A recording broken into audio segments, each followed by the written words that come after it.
Whoa, hi everyone. We're jumping straight in because we're already on stage. But good morning, everyone. Are we ready for finals day? A little bit sleepy. A little bit more sleepy than I, maybe the day's catching up to me. But what a day we've got in store. We're going to get a little show match to kick us off, you know, so we'll get a nice gentle start to the day. We'll be eased into this one. Eased into it. Let's listen to the guys. Yeah, stadium show match. As I've actually not played stadium, so I'm out of the loop here. Yeah, Team Eggplant coming out here, getting ready to rock the stage. Who's on the team? Checkmate, Kellen, far away. They are leading this squad to victory.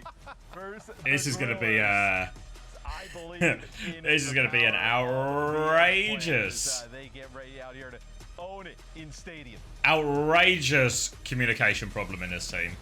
And their opponents, they're ready to grill these eggplants. Give it up for Team BBQ! Yeah, it's a stadium game, Sans. So Team Grill taking to the stage only the finest cuts of grade A Angus beef sizzling in a secret sauce of success. These guys are out there to deliver some well-known names in the Overwatch esports world, ready to show us exactly what you can do with stadium. I don't recognize him. Obviously, I recognize Majid, Shockers, and Seeker. Grips up. Actually, this team, look at the chain. Look at the chain. Look at the chain difference here on our... Which was it? Was it Eggplant on the right? I guess we'll ask this question now. The chain gap is unbelievable.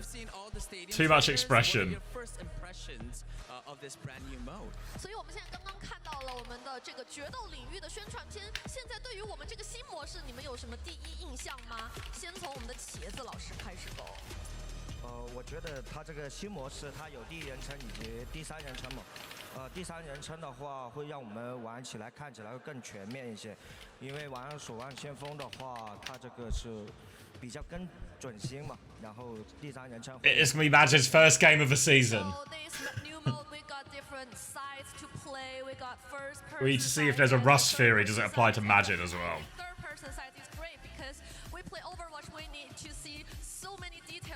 Morning, Panda. And third-person size, we just need to do this by an easy way. All right, I've got a bacon sandwich as well, so we listen to our. I guess he's our team captain. 这个模式让我从30多岁回到了20多岁，我感觉到了新鲜的血液注入到了我的身体里面。这个模式让我的青春涌入，血脉纷张。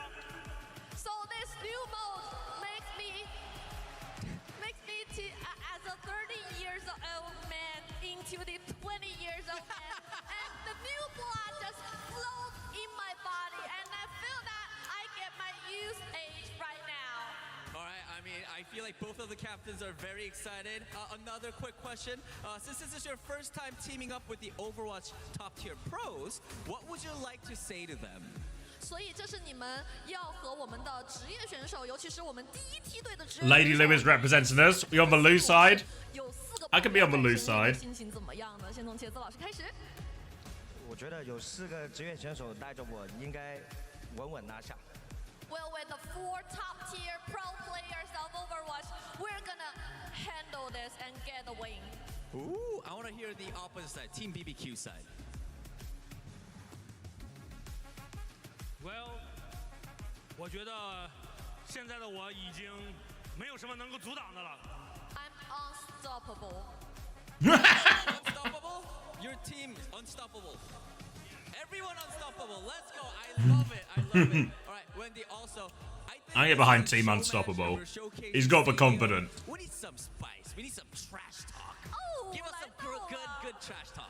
来到了非常非常紧张刺激的垃圾话环节，茄子老师准备好了吗？他不叫烧烤对吗？我拿他们做烧烤。Their name is barbecue, so I need to use them to cook the barbecue. Ooh, all right. What do you have to say to that? Now let's barbecue some eggplant.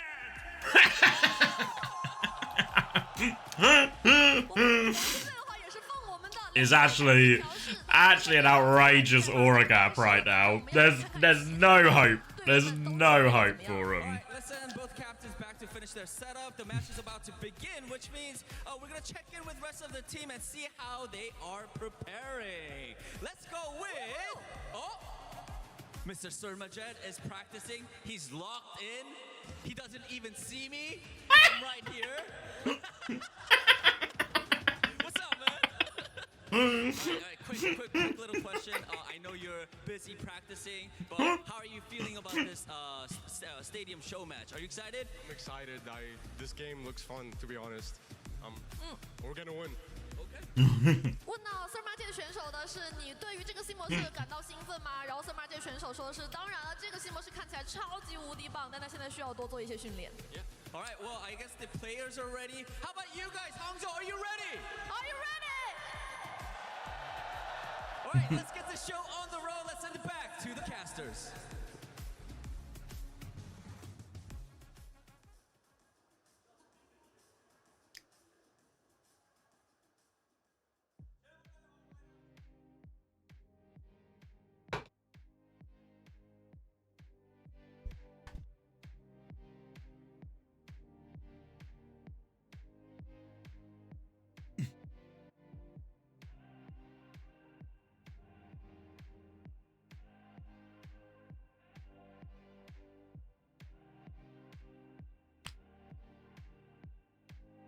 All right. Has anyone actually played Stadium? I've not played it. I've seen Haddy play it a bit on stream and stuff. But I feel like I need someone to give me... Can someone give me the skinny? Someone give me the skinny. I've heard good things, but I just don't know any of the details. Just like a MOBA. Feels like Deadlock with Overwatch characters. Loving the playtest. Word of a Street is cast as OP. Okay. Hold on, where's my... Let's find out what we're working with. Enter the stadium. What is stadium? New best of 7, blah, blah, blah. So basically, you queue up as your role, you get to buy items, same as you would in like Dota or something like that. Deadlock.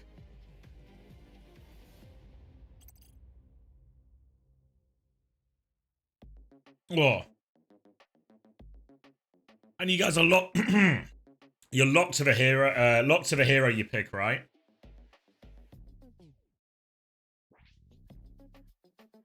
Does anyone know the meta?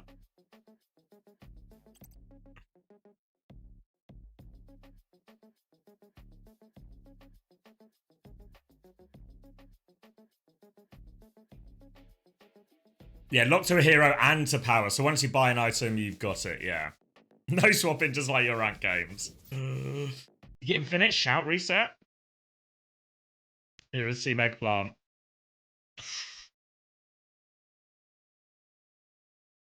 But I feel like these guys are going to get absolutely smashed.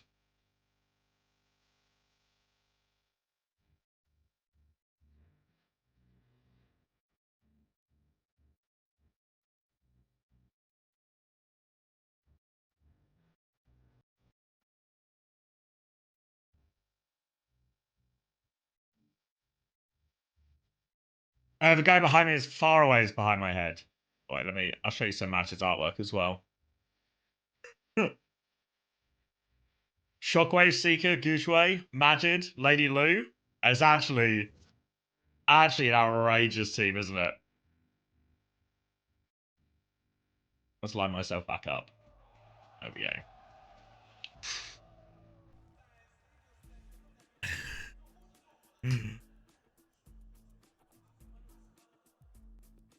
You gonna see some Gushway Ryan? We'll see.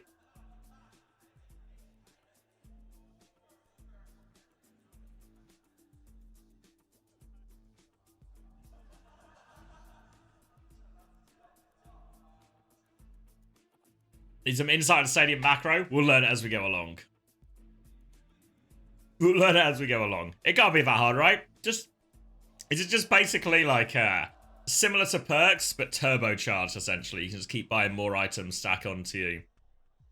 Is the game mode the same as in you'll just play push or you just play control or something?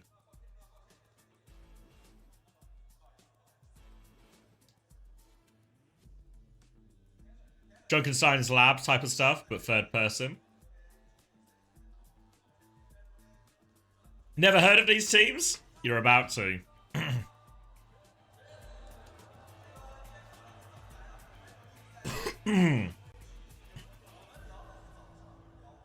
Push map shorter, but yes.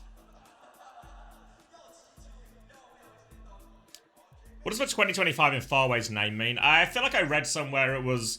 Because the old one, what was it? Was it 87? It was something like 87, and that was the most important year in his life. And now the most important year in his life is 2025. So, presumption is it's gone from, like, the age of his wife to... Or age of his wife or age of his parent or something to... Or birth year of his wife or parent to just birth year of his kid. Wife's birth year? Oh, okay. Yeah, that makes sense. So he's changed it from his wife's birth year, presumably, to new baby. Alright, here's the gang.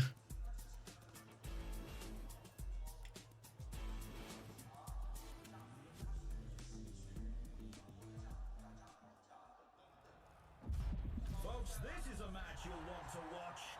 Oh, Reinhardt is looking like a Rhine mirror. It's looking like a Rhine mirror. Alright, new information then. This is their money. And now we're going to see what they pick. Alright. Is it just going to give me the logos, though? I'm not going to know what the logos mean. This is blue team. Alright, Shockwave locking some stuff in. Seeker's going to be playing Genji. Maj has locked Viana. Gushui on Juno. A Winston-esque support, obviously. Kellen has gone Reinhardt. Oh, Kellen's going to take the streamer on Reinhardt. Three tiers of perks as well, which costs are better. So what was it? Green is your cheapest, blue is your middle, purple was your, like, your epic, your most expensive. Oh, and this is what your stats will be as well. So 5%, I presume that's like damage boost or cooldown reduction. Or is this movement speed? What are these? I guess these are the 4 icons, right? So health, damage, movement speed, cooldowns. And then what's this purple one? Gun damage, ability damage, speed, and movement speed, I think. Okay. Alright, weapon damage, ability damage, movement speed, cooldown reduction. Okay. Alright. So I guess this first round is actually going to be pretty, just pretty normal, I guess. Only like small minor perks. Alright, speed ring out. Rhine versus Rhine. The HUD isn't as good for this. We're in third person, of course, remember. Starting on some Gushui Juno. And this map's nice. This is the one I saw Haddy playing. I can get behind the aesthetic. Alright, initial wall. Squeezing in of a soldier. Gushui is harassing. Straight into Seeker. But it's a Rhine gap in the middle from Kellen. This is going to be the big advantage. Seeker's good for 2. Gushui's got the pocket. Ooh. Gushui can't pocket him through everything. Shields up from the Kelmet. Morning, Vish.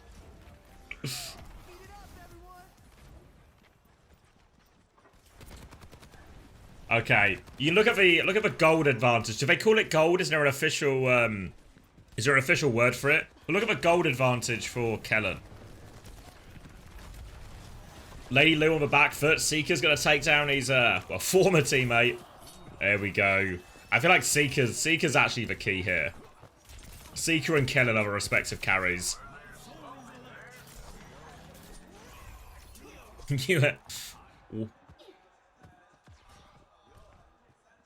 Yeah, I mean, it's kind of fun. Like, I like the map. I like the idea. In these type of live service games, you always want multiple ways to play. Shockwave trying to set up a cheeky high noon. Or the ambush. Can't find it. Third person Dragon Blade. Dragon Blade's gotta be... You think Dragon Blade's actually better in third person? Easier to use? Anyone got any first-hand experience?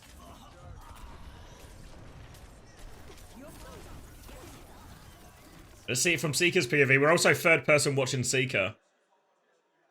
Regis, and he's here.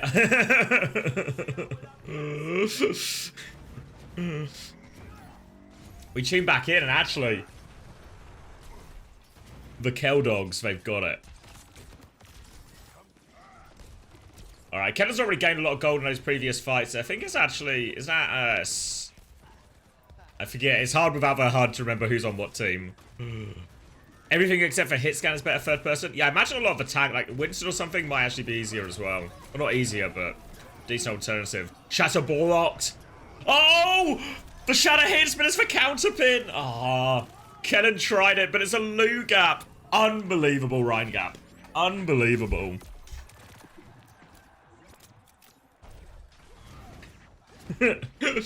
Why is Hunter not signed Lady Lu?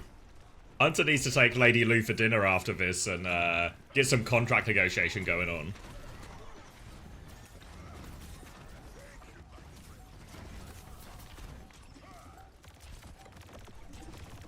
Alright, swing round. Lu on the back foot. Trying to take the high ground with checkers here. Checkmate finds the dink. Thank you, Kizilla Lizard. Appreciate the raid. Welcome everyone, we're watching Stadium. Who is Lady Lu? Like a Chinese content creator. And possibly the best Reinhardt in China as well. Possibly the best Reinhardt in China. They lose, but it was a Rhine gap for sure. It's alright, Lu. You played well.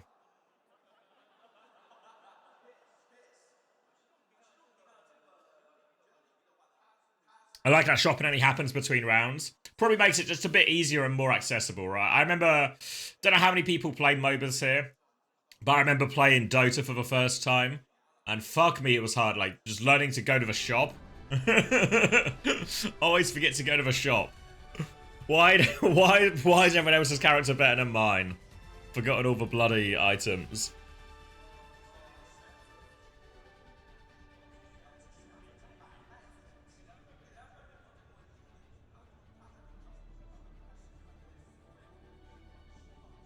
Alright, looking up now. What's this? 20% damage increase for CJ. CJ is only teching into extra damage.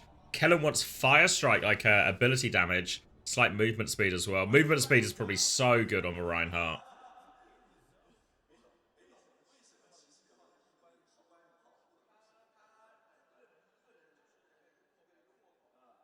You're a big Deadlock enjoyer? Yeah, someone made the Deadlock comparison earlier as well.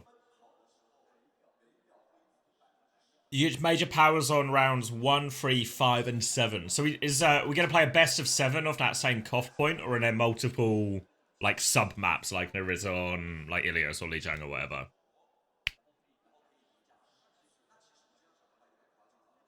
Multiple? Okay, that's cool.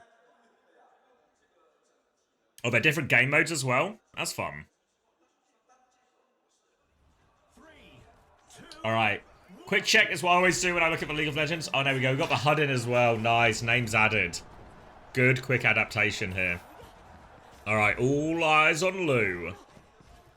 Another Reinhardt mirror. This is a mini clash then. Mini clash. Only 2 points up for grabs. Oh, far away takes Gushway out of the air. Gushway has been peeking aggressively all day long. Oh, Kellen's got the gap in the middle as well. Isolated. I mean, Rhine Mei versus Rhine Genji Cass. You can. One of these is going to be significantly easier. CJ all over Seeker.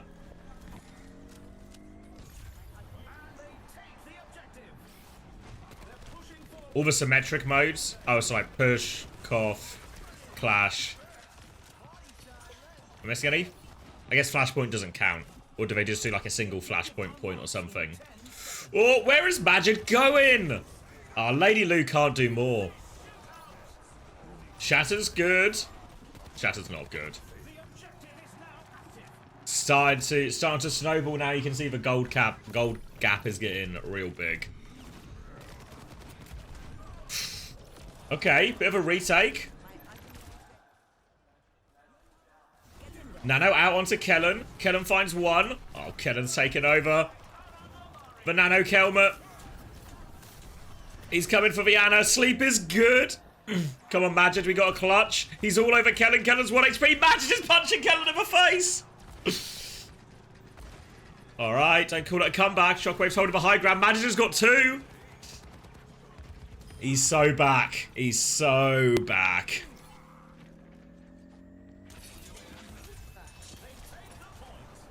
Alright, all to play for. All back on middle.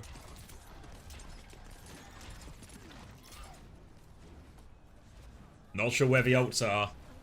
Sleep's thrown out. Miss from Majid. Checkmate's got Blizzard, but his Ice Block has been forced underneath. Ray comes through. Majid dies immediately. Need value out of this Ray. Pressuring the Soldier. Soldier dips. Lu walking forward, looking for something. Blade from Seeker, the finisher. Oh, it's a barbecue comeback. Ray Blade. Seeker's got everything cleaned up on the Genji. Just Checkmate left. I don't know if he can touch. He's throwing the Blizzard out. He's 10 HP in a dream. He's frozen Lu. They can't touch though. Tied up 1-1.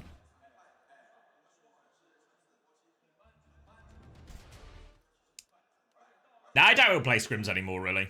I mean, all of Falcon's success come with a Korean all Korean roster, so no surprises there.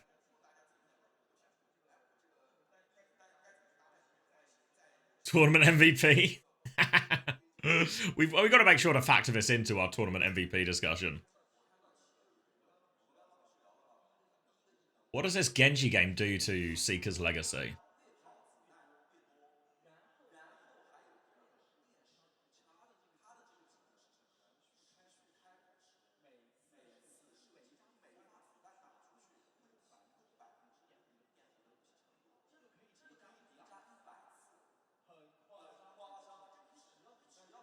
When the game starts today, the game's started right now. Look at CJ. He's at 35% damage increase. He only has one thing in mind. CJ is going to be fragging out. Kellen has only gone for Fire Strike damage. Ability damage for Seeker as well, so I guess that's dash and deflect. Shockwave is also just scaling damage. Gushway Tekken ability damage too. Majid also just Tekken. Everyone's just Tekken damage. This means Gushway's torpedoes are going to be 45% damage increase torpedoes and healing increase torpedoes. Only 20 seconds left until we kick this round off. All right, look out for the torpedo dash in combo from Seeker. Gushway is going to go so hard. The armory is closing shortly.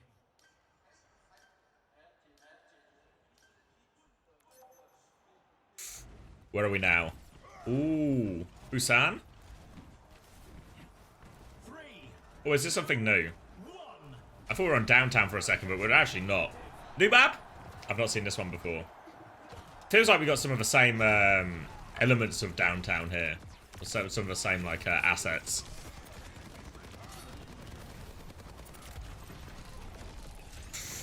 Alright, Kellen's won the early HP trade. Defensive nade from Majid. They've got the high ground. Point unlocked in 8 seconds.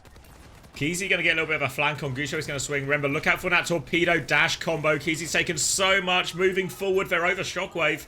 Seeker, though. Another torpedoes. That's that damage boost. Lady Lu from the sky. No ice block on point. Keep swinging. Checkmate's won. Get a pin going. Or bait it out. Kellen can't find the pin either. Classic Rhine gap. Kellen in the bin. It's a contract match as well, which means if Lu wins, takes Kellen's contract.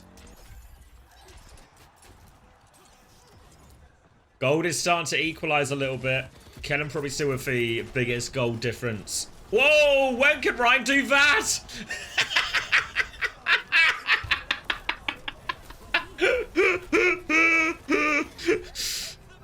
Finally, we found new and exciting ways for my main tank to fucking int.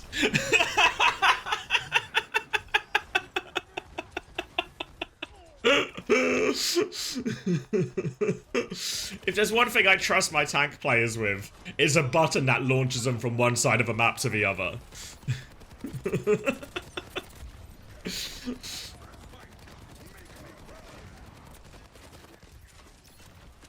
And I can 5-man nano? No way.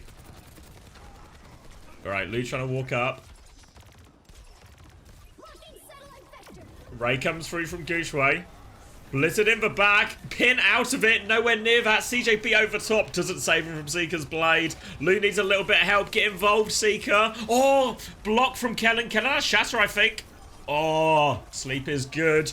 Rhymes are traded. Seeker needs a bit of help. CJ! He's got 35% damage boost, remember. CJ is a fragger. He's got 3. What if CJ did it all? Seeker finally shuts him down. Seeker versus Checkmate. Checkmate is low. Gonna drop underneath to regen now on the jump pad. Seeker's gonna dash back, trying to keep it contested. They're all here. Nano comes through onto Seeker. He's fighting on point. Down to half HP. Nade is good from Majid. Seeker's gonna do it all. Shatter comes out from Kellen. Still trying to find kills. Majid will die. Kellen's half HP. Lu walking up. They've still got control of a point here, Barbecue. Shockwave with a pick as well, and that's going to force a disengage. They're on the verge now. Little Dink. Another reset. Coming back up. Visor available for Keezy. He's on the long flank. Do they know? Is he going to spawn camp Majid? No, he's just got the angle. He's going for main pin in. Seeker kills far away. Here comes the Visor, but the torpedo. Boosted torpedo's going to shut him down. Kellen's 1 HP. Checkmate's trying to go for another touch. Surely no help. Gooshway is all over him. Blizzard on point, but Blizzard never seems to charge in time, does he? He only ever has Blizzard as they lose for fight.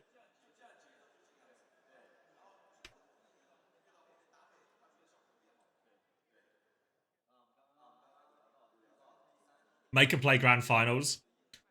I don't know if confirmed. I've heard a lot of people saying it, Becky, but I don't know how much of this is just one person said it. It makes sense, though.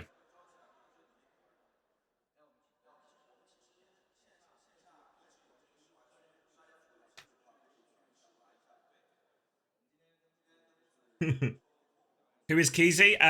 Both Keezy and Lady Lu are Chinese content creators / streamers / everything like that. Ooh. Can we get some? Let me get some items. Let's see what the build is. I want to see how high CJ can get his damage. We're up to 35%. Right, 75% ability boost for Gooshway. Seeker also with 50% ability boost.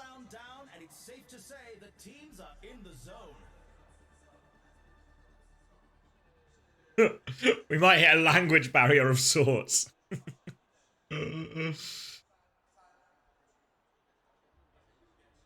Oh, so a few of the green ones are just like straight like plus X%. Whereas the other ones have more, I guess, additional things as well. Like the powers versus items, I guess, as well. So the items are more just stat boosts, and the powers are... changes a little bit how it works.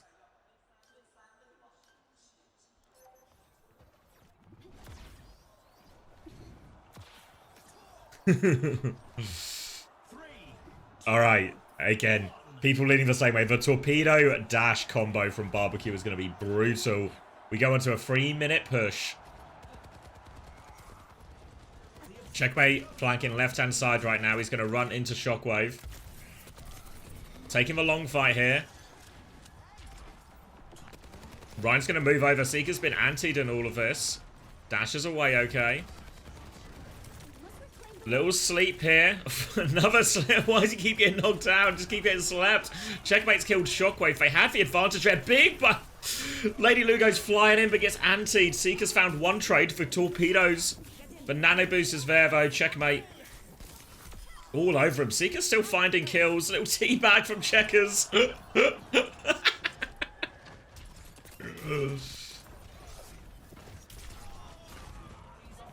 Checkmate starting to take over on the May.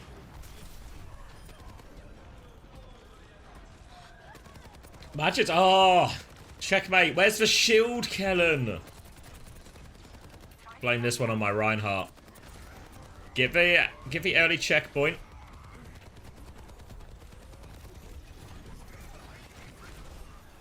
Looking for the engage. Second pick, that's 2-player advantage. Come on, Lady Lou, get involved. Here we go. The flying pin, counter pin by Kellen. Sleep comes through onto Lou. Sleep into Shatter. How many does Kellen get? The blade in response. Kellen's trying to shield it. Swing on this Genji. It's a nano blade as well. Oh, Kellen! Oh, it's not enough. It's not enough for Torpedo save Seeker. Kellen did everything he could.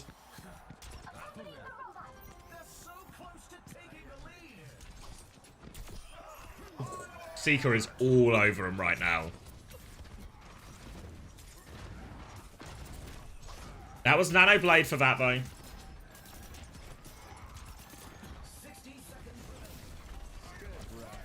High noon from Shockers. Defensive wall from Checkmate. Pin comes in. Counter pin is good from Lou, and Kellen gets one shot. Where's my beat, CJ? Was that even a beat? It felt like almost like a mini beat, like it wasn't full health. Either way, Checkmate's traded it. Keezy's in there as well. Shockwave, a lot of trouble. Shatter. Don't think it finds anything. Or maybe it does. Yeah, no, found CJ. Alright, right back in it. Nowhere to go, Checkmate. He's got Blizzard. 30 seconds left. He's going to do it. He wants for Reinhardt, but pin out!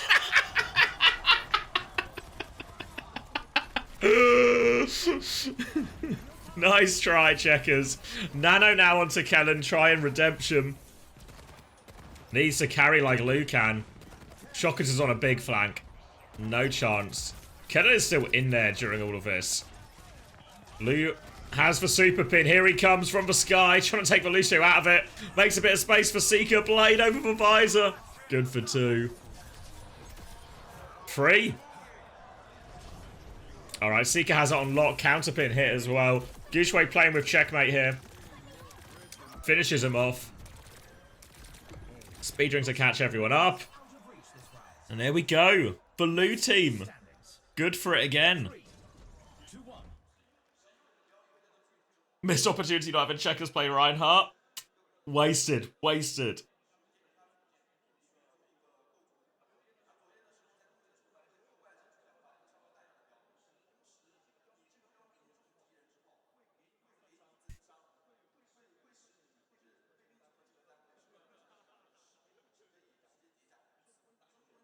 Checkway and Shockers playing their main heroes. Tryhards.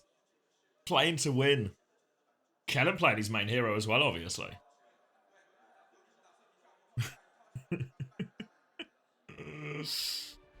Alright, we're looking at Gushway. Oh, okay, we got a more detailed stat breakdown. He's at 95% ability power. Which means his torpedoes are just going to do so much damage. It's just 95% increase on his damage, on his torpedo damage. Life steal on it too. Fuck, you're right. Yeah.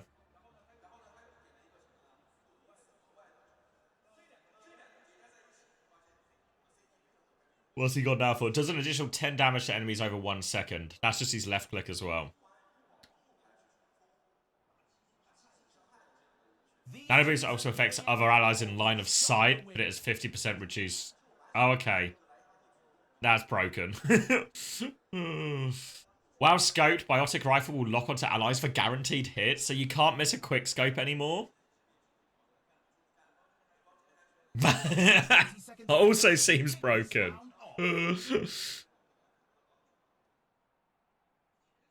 After you spend your ult, you get 25 armor and 10% ability power for the rest of the round. The armory is about to close. Also applies to yourself for 50%. Oh, okay, so yep, so now everyone on the team gets nano. Just one more round and win it all. Alright, so now 2-1. might be looking at team-wide nanos. Another one that makes you scope in way faster as well. Fuck, you just never miss on nano anymore. Alright, Ruins. 3-1 lead for Barbecue. Pin comes in from the high ground. Lady Lou takes for space. Controlling the box. Will get naded. Tries to pin out. Takes Checkmate for a ride. Where are we going, Checkers? Ah, left Checkers way behind. Seeker's all over CJ. CJ's got full pocket. He's also got massive damage boost increase. Remember CJ, but don't forget about Gujue's torpedoes. These torpedoes, they hit hard. Gujue's just camping the high ground. Torpedoes up again. Watch out. Torpedoes, half HP Vienna after that one. Seeker dives in. Fire Strike's coming out. Where is Checkmate? He's just back. Is he just still in the cube?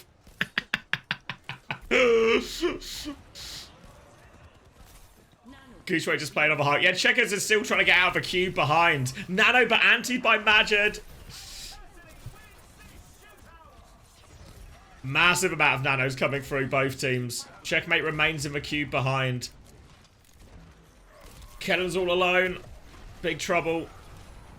Seeker finishes that one.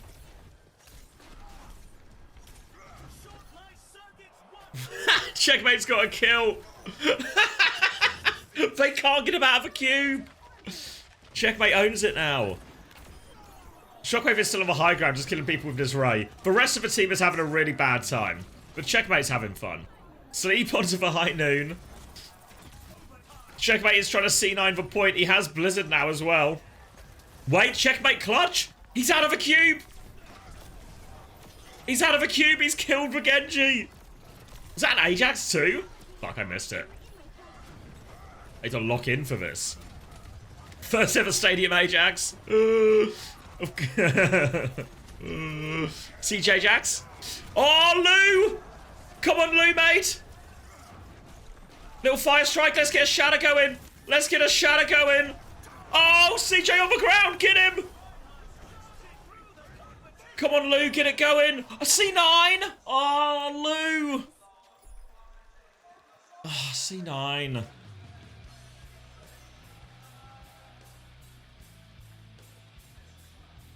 Fuck. Thought Lou had for clutch.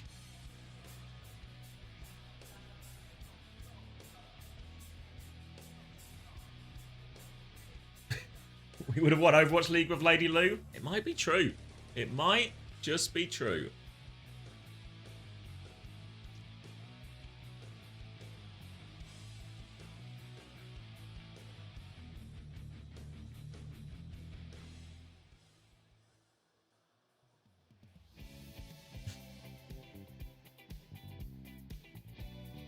Barbecue won? Yeah, I thought Barbecue won. Wait, was it a C9 the other way? Because I thought it looked like Lou was off point. I didn't see I had control of point, actually. I can just rewind.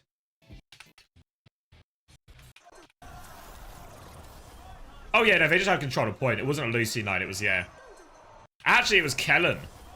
Kellen and Farway exposed.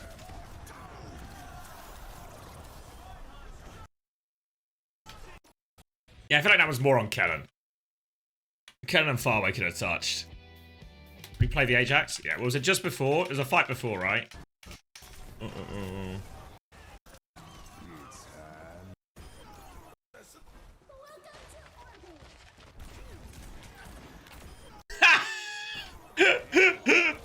Like, comically not even close for it. Not even 1 HP top ropes, not even... Doesn't even get a fraction through the animation.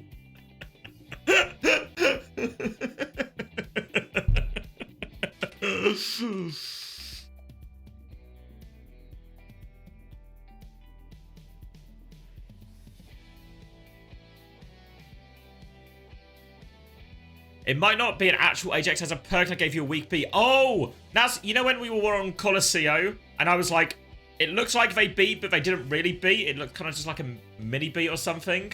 That's what I must have seen. One of my camera's in a weird place as well. There we go. Because, yeah, I saw one where it was just like, it looked like they got just a tiny amount of overhealth, essentially. Magic's win rate in OWCS 2025, 100%. Who was first map pick? Surely it's losers pick, right?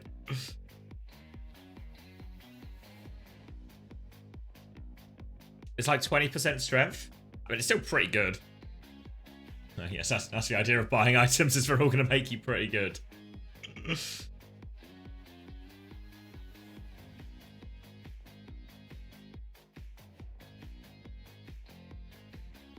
Falcons have map pick, right?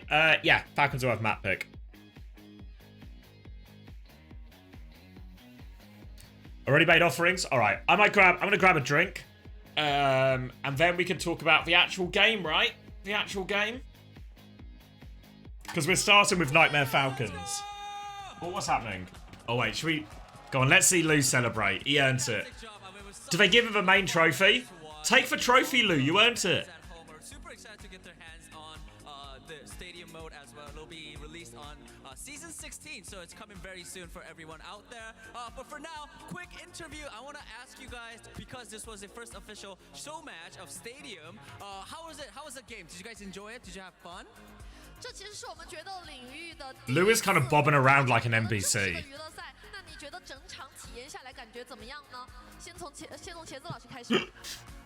我觉得这个新模式非常好，就是有些英雄他平时的伤害并不是这么高，就是你在利用的技能上面，就刚才郭雪一枪3。I don't mean it as a rude thing. I just meant it as a, you know, that's just how he's moving.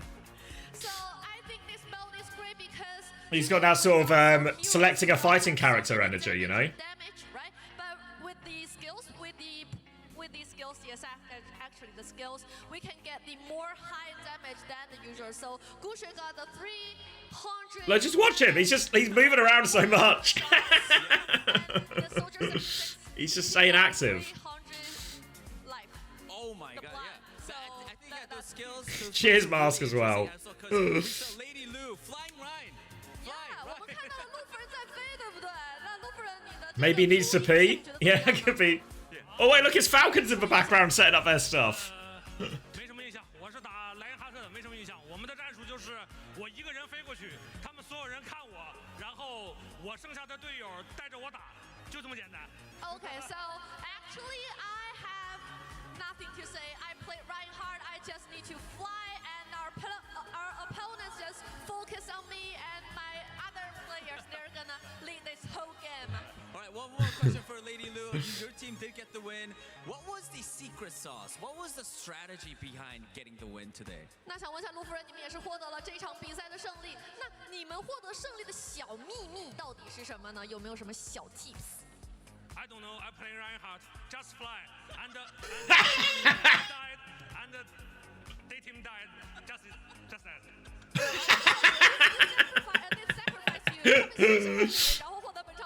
Hold on. Did somebody get all of that? I need to write the rest of it down. Of course, big congratulations again to everyone. Big round of applause for both teams. All right, that's it from us. Back to you over at the desk. All right, let me grab that drink. I'll leave you with the desk, and I'll be back in a few minutes, and then we can lock in because it's the big one. Upper bracket final: Falcons versus Nightmare. Lady Lu's a bit of a gamer. Actually, That's true. I mean, kind of dominating there. Also, just kind of trolling because he can actually speak English apparently. Just repeating what he said in Chinese and English. I mean, I was getting a little bit hyped up for Gooshway on the Winston here, but you know, you got to make way for Lady Lu. I respect it. I thought the Juno build was really interesting. I could see what Seeker can do on Genji, especially in that third-person perspective. And the first couple of rounds, everybody's just investing in just their raw potency, right? Clip size, damage output, and then we start to get pretty funky. That third round comes in, all of a sudden we're hanging off the walls, we're upside down, we're flying through the air, checkmates, tactical crouching. Yeah, you couldn't ask for much more, I think, from a show match than this. This is raw. It starts to snowball very quickly into chaos, right? Oh, yeah. The initial round or two feels like a game of traditional Overwatch, and then as you unlock more of those like big traits, We start slurping the silly sauce real quick. Yeah, it's like if you took perks and then combined them with like the April Fool's matches that come through and like kind of stirred them up in a pot. You kind of get some of the stuff that happens here in Stadium.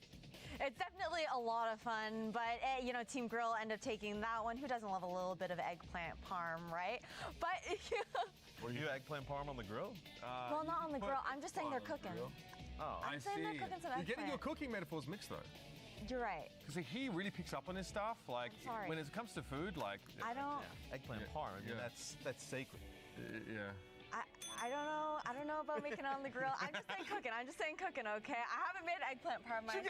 She'll get used to work with you after a while, don't worry. It's all right. I'm learning. It's okay. You've had a lot of learning to do, I think, on the desk. A lot of losing, a lot of learning. Yeah. I mean, I found out that was Mitch.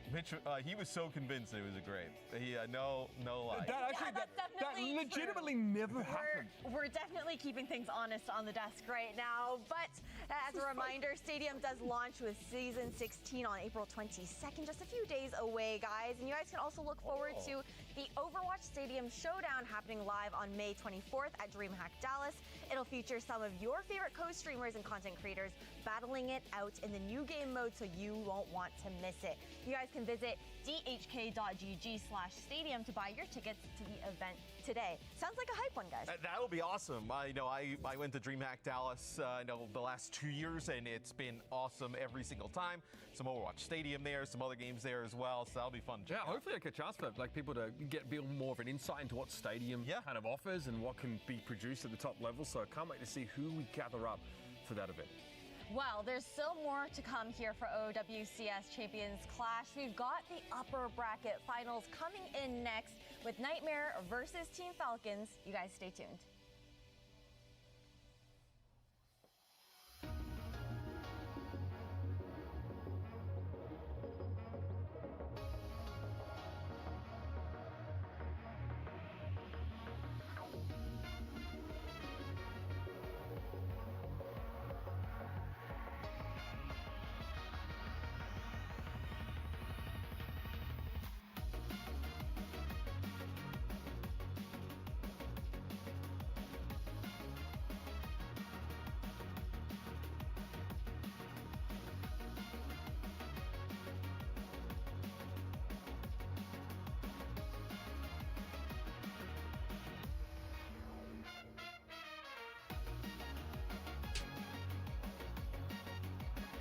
Oh, I'm back.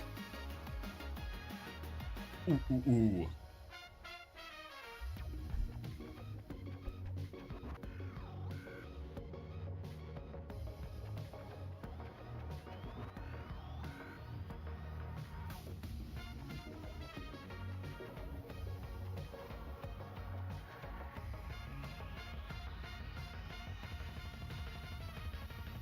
Do you know when Zeta plays? Yeah, a couple of months, mate. A couple of months. All right, so we got a bit of a countdown. From what I understand, there's going to be a bit of like a final ceremony as well. So we got a bit of build up here. Nice C9 checkers.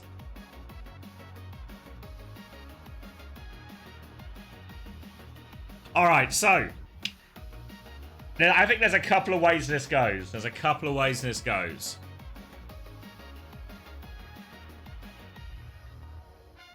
Best of 7 for the grand finals. First 2 games are best of 5. I think there is a real chance. Sometimes what happens in a lot of games, a lot of tournaments, is an underdog team gets a huge upset. Very much like what we saw Nightmare get over Crazy Raccoon, and then they just get blown out of the water the next time around. They can't repeat the feat. So I think there's a worry here that Nightmare have actually a very unfortunate day. But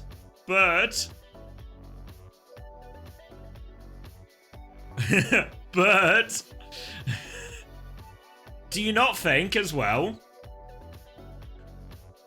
they match Nightmare misses? Do you not think they match up better into Falcons?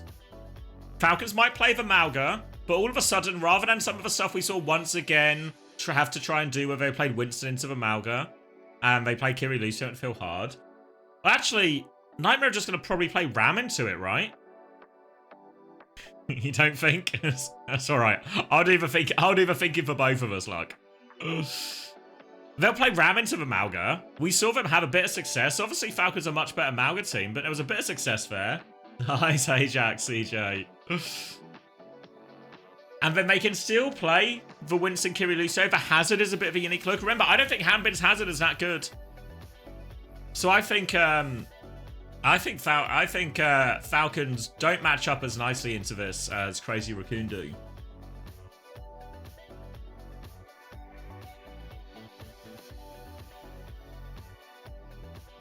Pick a side, mate. I'm telling you the options.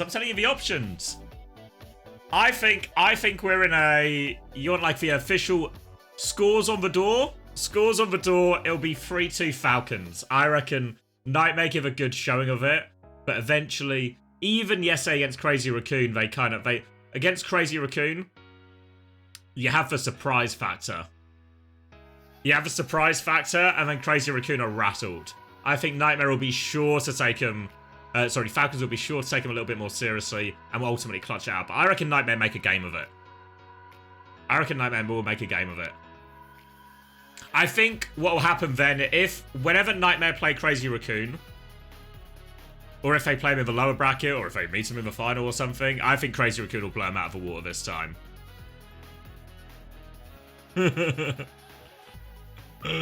You're right, Vanilla Precious. I need to set up what's the expression? The uncharitable interpretations. But yeah, I don't know. I think there's a chance. I think maps will be traded. I think Falcons clutch it out though.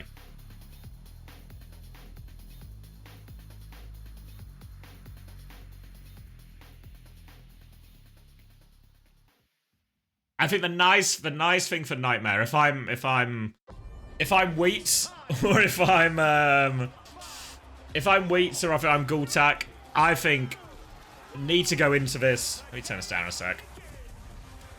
Need to go into this with everything we've done is a bonus. Everything we've done is a bonus. Or we've already surpassed expectations, and everything from here out is, let's just see what we can do. Let's go enjoy it, right? A great event, a big stage.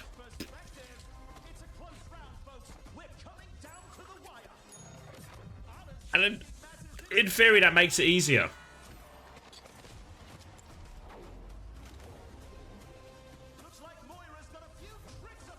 Sorry, someone else as well. Do you think, once again, we're tired against Crazy Raccoon? No, I think there's...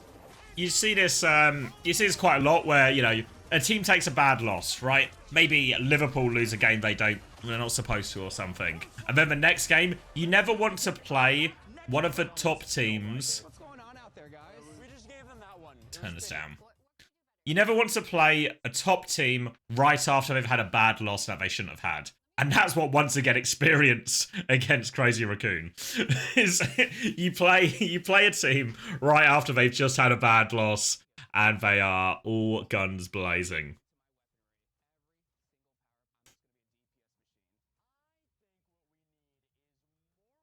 So I think once again I don't think once again we're tired. I mean, they did have a longer day, so there's like some mitigation factors, but I don't buy a tiredness. I guess like a tiredness narrative. Because Crazy Raccoon also played a lot of games that day as well, right? Same number, they both played 3?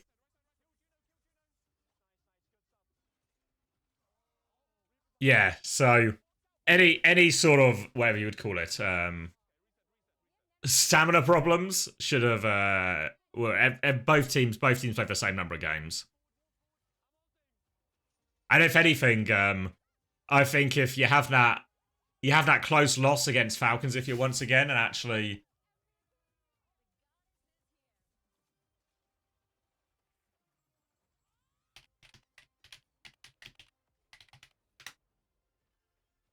So what was I saying?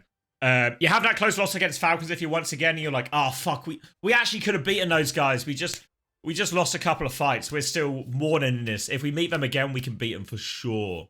Right? Whereas if you're Crazy Raccoon, you maybe have to do a little bit of a deeper soul searching after that Nightmare one to get yourself back on track.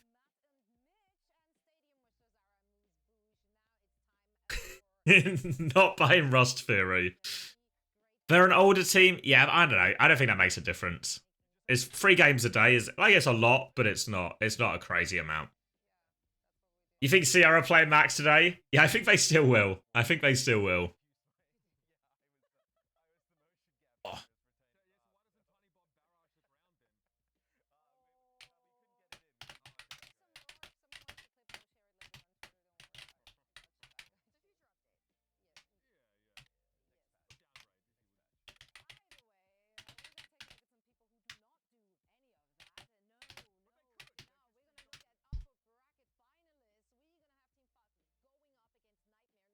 Thoughts on Mini Bob? What's Mini Bob?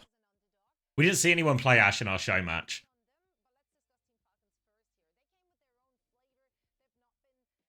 Maybe Nightmare was Falcon's secret weapon.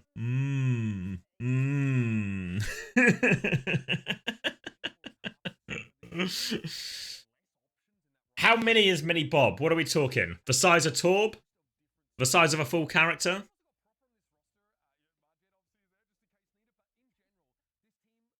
Knee high? Knee how? Too easy. Pre-mini?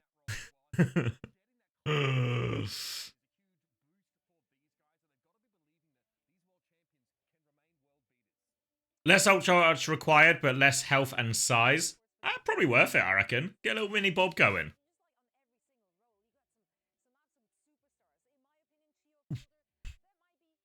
Just in time? Yeah, we're going to get like a final ceremony. Who's joining the Peanut Gallery today? So I think Crispy said he should be up. I imagine Chris and Daniel will be around.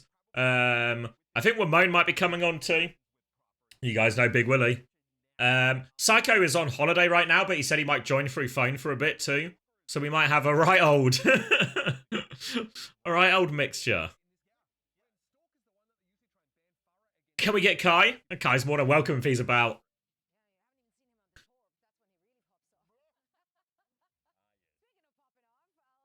Can we get Gooshway? I think really hard to get Gooshway.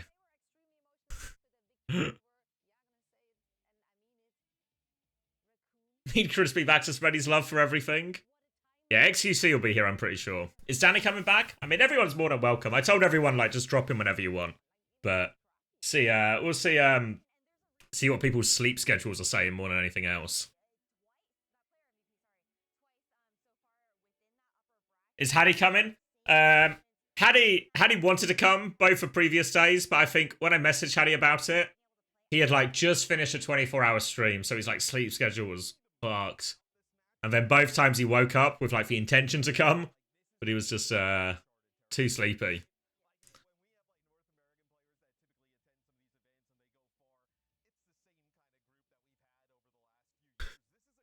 Why does a Leaf from Kuffer's picture look so chopped? I'm not sure. They've done Leafa especially, but I think Kuffer's been rolled by it as well. Kuffer's been... Wait till they bring... I don't know if they're going to bring it up again, but next time they bring up a graphic, look at Kuffer's face. It's been, like, flattened. And then look at Lethal. I mean, what they've done to Lethal is obvious. You can't miss it. Is it a filter or AAR? I think so. As some people were talking about it. I don't think it's AI. Some people were saying it's like it looks like it's just like a drawn over, like sketched over basically. Because before the event, they were doing this for all the teams, but they were asking SSG all the time, like, "Hey, have you got any pictures? We were looking for some sort of funny pictures of all of your players, etc., etc." So I think they wanted to get that. Because they did the artwork like before the guys flew out there or anything like that. Yeah, but they wouldn't do the artwork on the media day. They did have a media day that it was a pretty packed schedule. Like they landed like just before midday or something, and then they got taken straight to like makeup and media day, interview and photos and stuff. And that was the day right before the first matches, so it was actually it was a packed schedule. No, they used old pictures, right? Like, you know, what's probably the most iconic one is, you know, Admiral's one with him shushing you. That's the picture they used. What did they do on the media day? So they did like headshots. They did some of these interviews that we've seen throughout. I can't remember. They probably did some other just like, I guess, like normal player profile photos. I don't know exactly, but a lot of the normal stuff. Yeah, probably some headshots in there. I don't know if they needed to do headshots because they did obviously do the because they had the artwork done for them.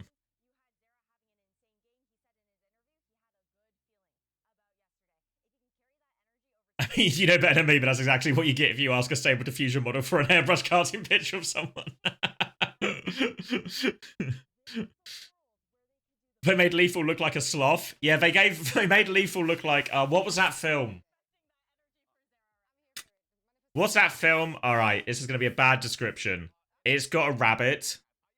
It's got a fox. Jason Bateman is the fox. Zootopia. Yes, thank you. I say so. No, I was thinking of Zootopia. Yeah. I'm glad you guys got it quickly because I started describing it and I could just feel I didn't have enough details. But there we go.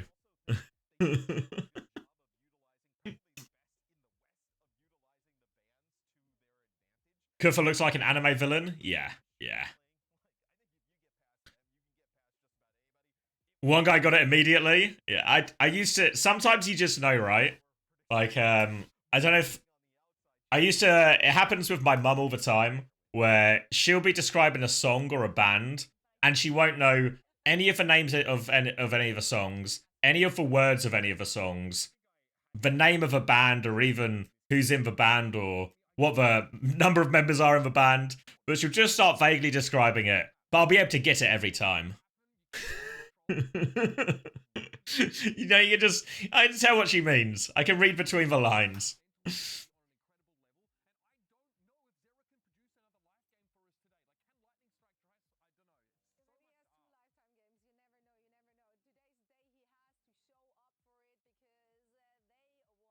It's one with the gut. Yeah, exactly.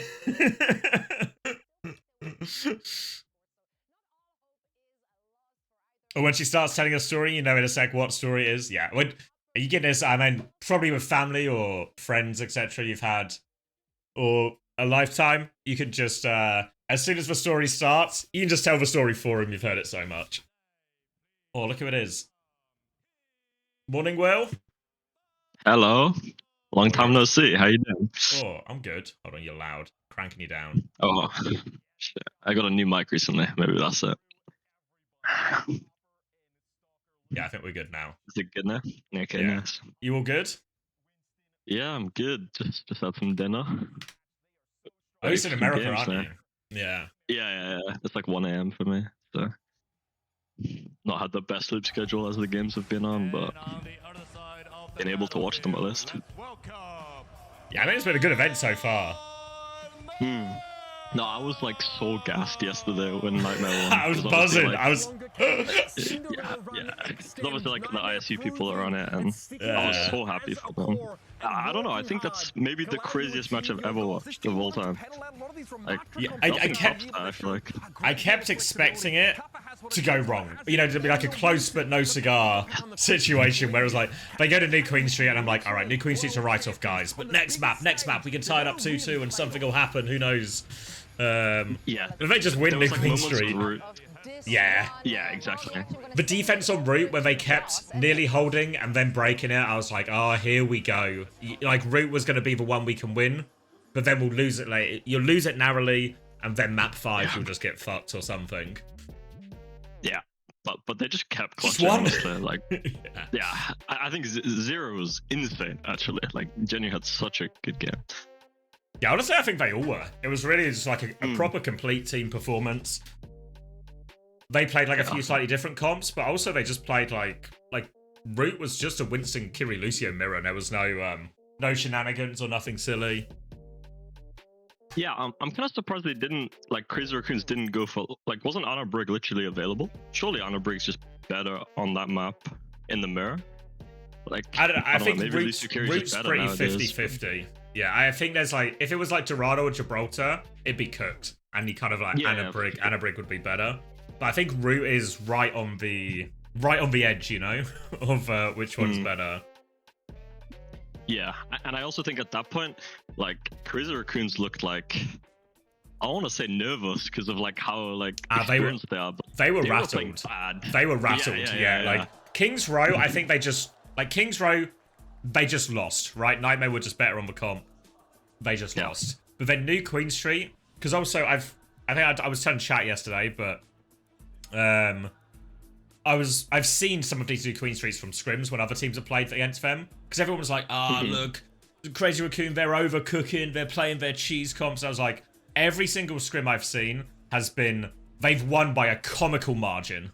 Like, it's been, I don't know, I'm trying to think, I don't know if you ever played them at the time, but like Atlanta Reign on New Queen Street playing Anna Zen Ball back in Season 6, it was just like, you can't win that map against them. You can't win that map against them.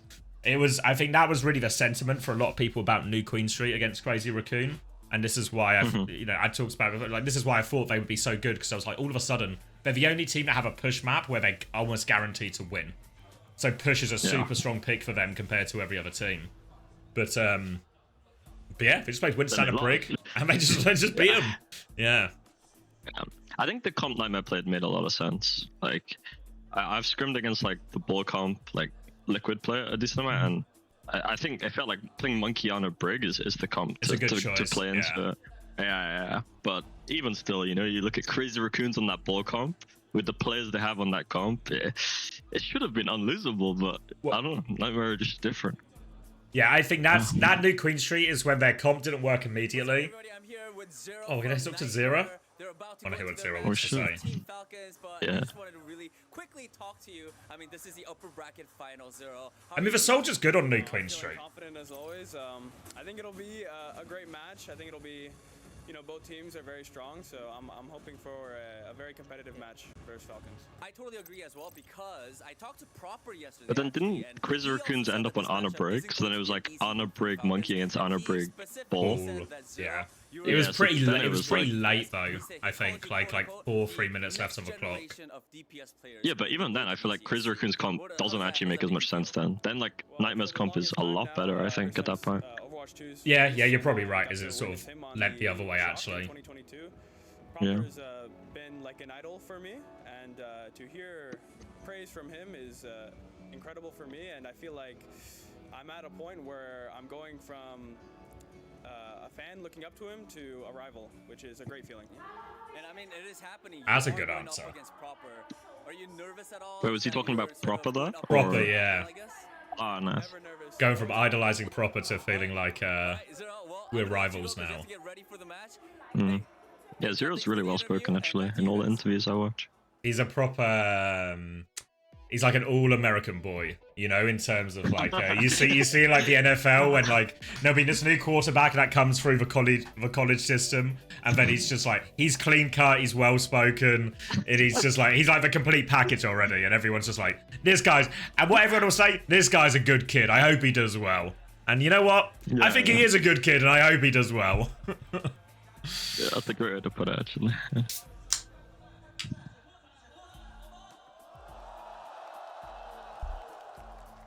So, what do you think is going to happen in this game? Prediction? So, there's the, I guess, for lack of a better word, I'll call it the nightmare scenario, where they've had their big result, and then they just get 0-6 today, and they just sort of bomb out, and it's like the peak had happened. Oh, we're going straight in, actually. Yeah. Okay. But I actually think in terms of matchup, like this matchup we're going to see here, they have banned Ram, that's a good ban from Falcons. So I was going to say, I think some of Nightmare match up nicer into Falcons than they do with Crazy Raccoon, because they've got the Ram to answer the Malga. They had some success in North America with that. All of a sudden they can still do the Hazard and Winston and go toe-to-toe. Falcons won't be as scary as Crazy Raccoon on this comp. But yeah, they don't have the ball comp, which is like really annoying to deal with as well, in theory. But the Ram ban here is going to be, I think, actually really good ban from Falcons. And now it's this one's tough. This is a tough map for them. But I mean, if Nightmare are going to win this series, they're not going to 3-0 him. I don't think it's going to have to be you're going to have to scrap a little bit. Yeah. Wait, should we sink a little bit? Oh wait, hold on. That point cap. Yeah. yeah. It's just capping right now for me. Hamid has just gone and decimated and Proper got a kill before the fight even started. Fuck. What was the series where Proper just killed 5 at the first fight on this map? I was like, alright. Yeah, it's like, oh, okay. Was it once again or something, maybe? Alright, 4%, 5%, 6%, 7%. Yeah, we're synced. Beautiful. It was first game, first fight. I was against Alcacia. Alright, starts for tournament with an ace. Like, okay, it's going to be one of those ones, is it? Yeah. At the turn. Oh, fuck. Yeah, tried to take the side fight. Stalker was there with Proper. 3v2. Lethal's going to trade it. Lethal's pushing here. Lost a lot of space here, Falcons. Lost for HP as well. They can get the flip. Ray advantage for Chio is the thing to be careful about here.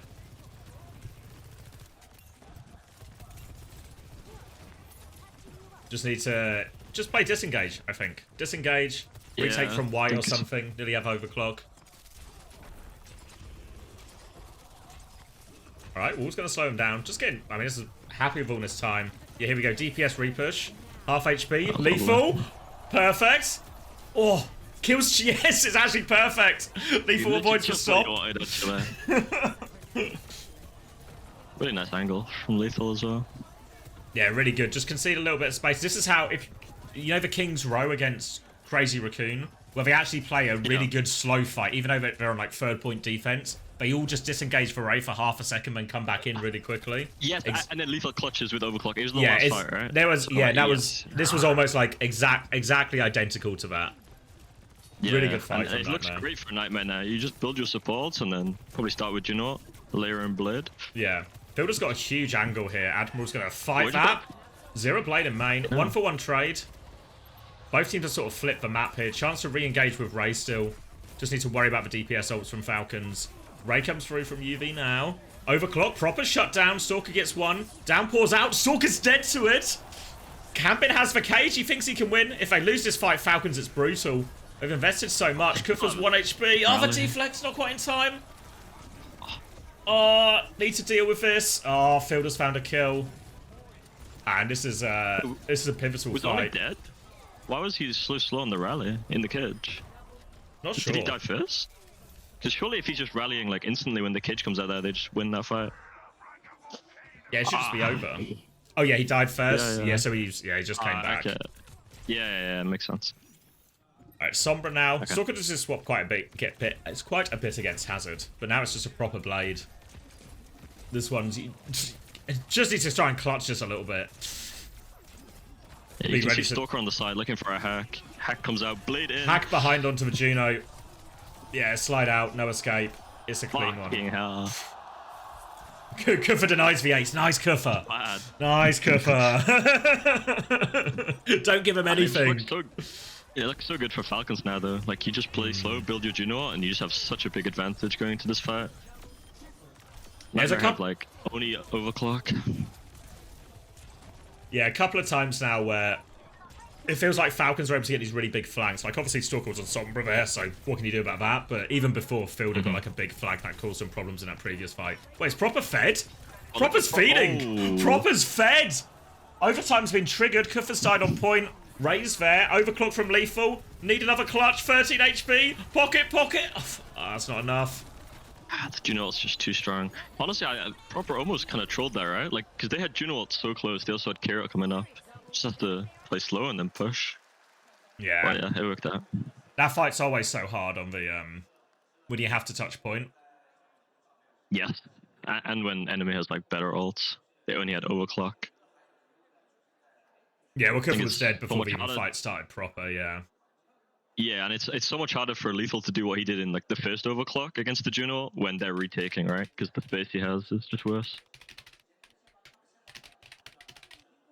Yeah, so for the people asking about game volume, it's at max, I promise you. I've asked him to turn it up on the clean feed like a few times, but they can't seem to find the volume button, unfortunately. Oh wait, you're on the clean feed. I was just on the normal. Oh, yeah, I linked you. Yeah. Oh, yeah, I didn't even realize. Fuck, bro. Let me get on the clean feed. Can we get a sync going, please? All right. Sorry. 17, 16, 15, 14. 13, Alright, we're 12, good. Brilliant, 11, thank you, man. Perfect. Alright. Really, yeah, same comps again, except 0 is going to be on Farron this time. Very good on Night Market. Should be able to make this a bit awkward for Hanbin here in terms of where he can actually stand, poke him out. You can see he's already down to half HP.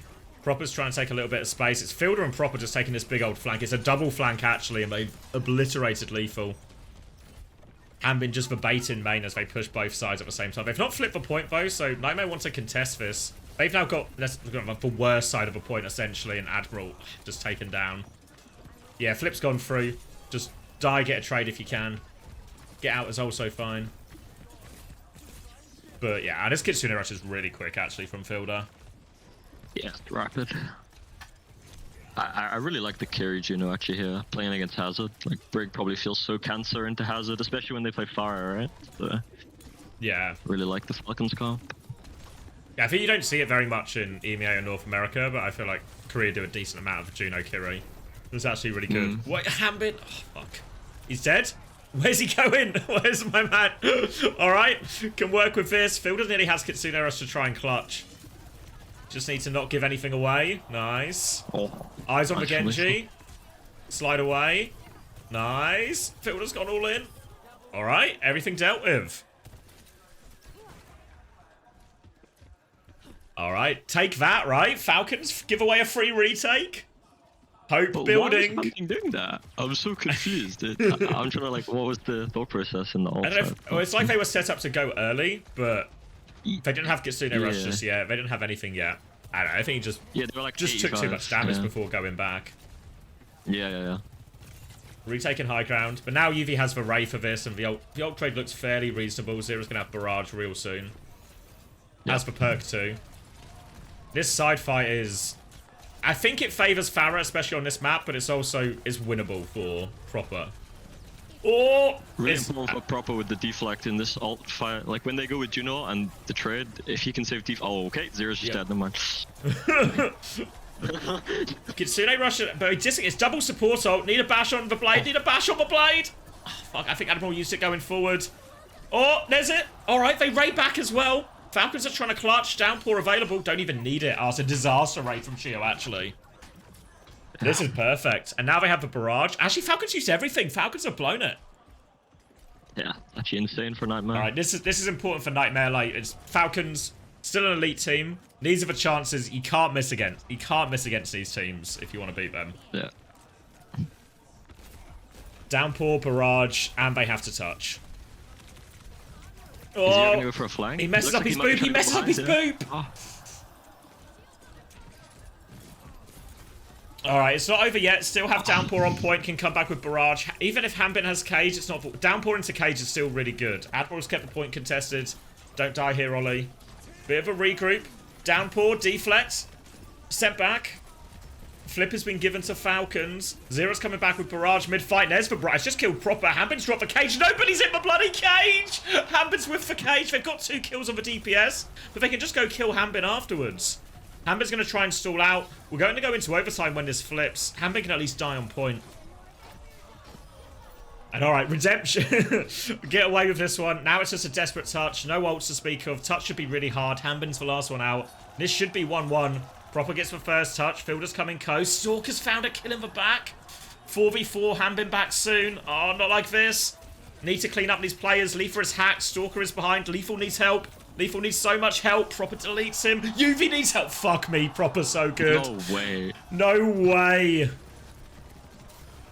Oh my god, they get... It's not over yet. They get a retake. But disgusting from Proper. Absolutely disgusting from Proper. It's one of those fights where it's like, yeah, they're Falcons, you know? Like, such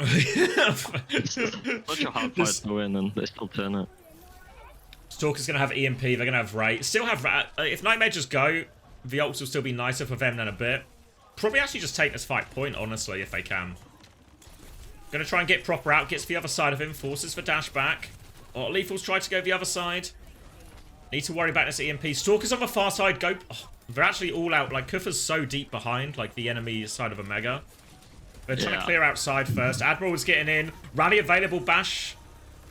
I think he bashed him, but doesn't find anything. They're trying to force point. EMP comes in. Stalker gets out as well, crucially. Now Proper has Blade. Rally going, but don't think he has another bash available. Happen is one. Ray comes out from UV and Chio. Proper still got the Blade. Admiral one more time. Yes! It's going to happen. Oh, okay. This time it's fine. I promise you this time it's fine. They're not touching this time, okay? This time, not even Falcons can do it this time. I'm not going to be able to touch the point in time. You can't clutch. Okay, I think we need to sync up again, though. You're, like, way ahead of me. So, yeah. It's alright, yeah, we can do it when we get a clock. Alright, where we get Garden left. It's because I went on the clean feed.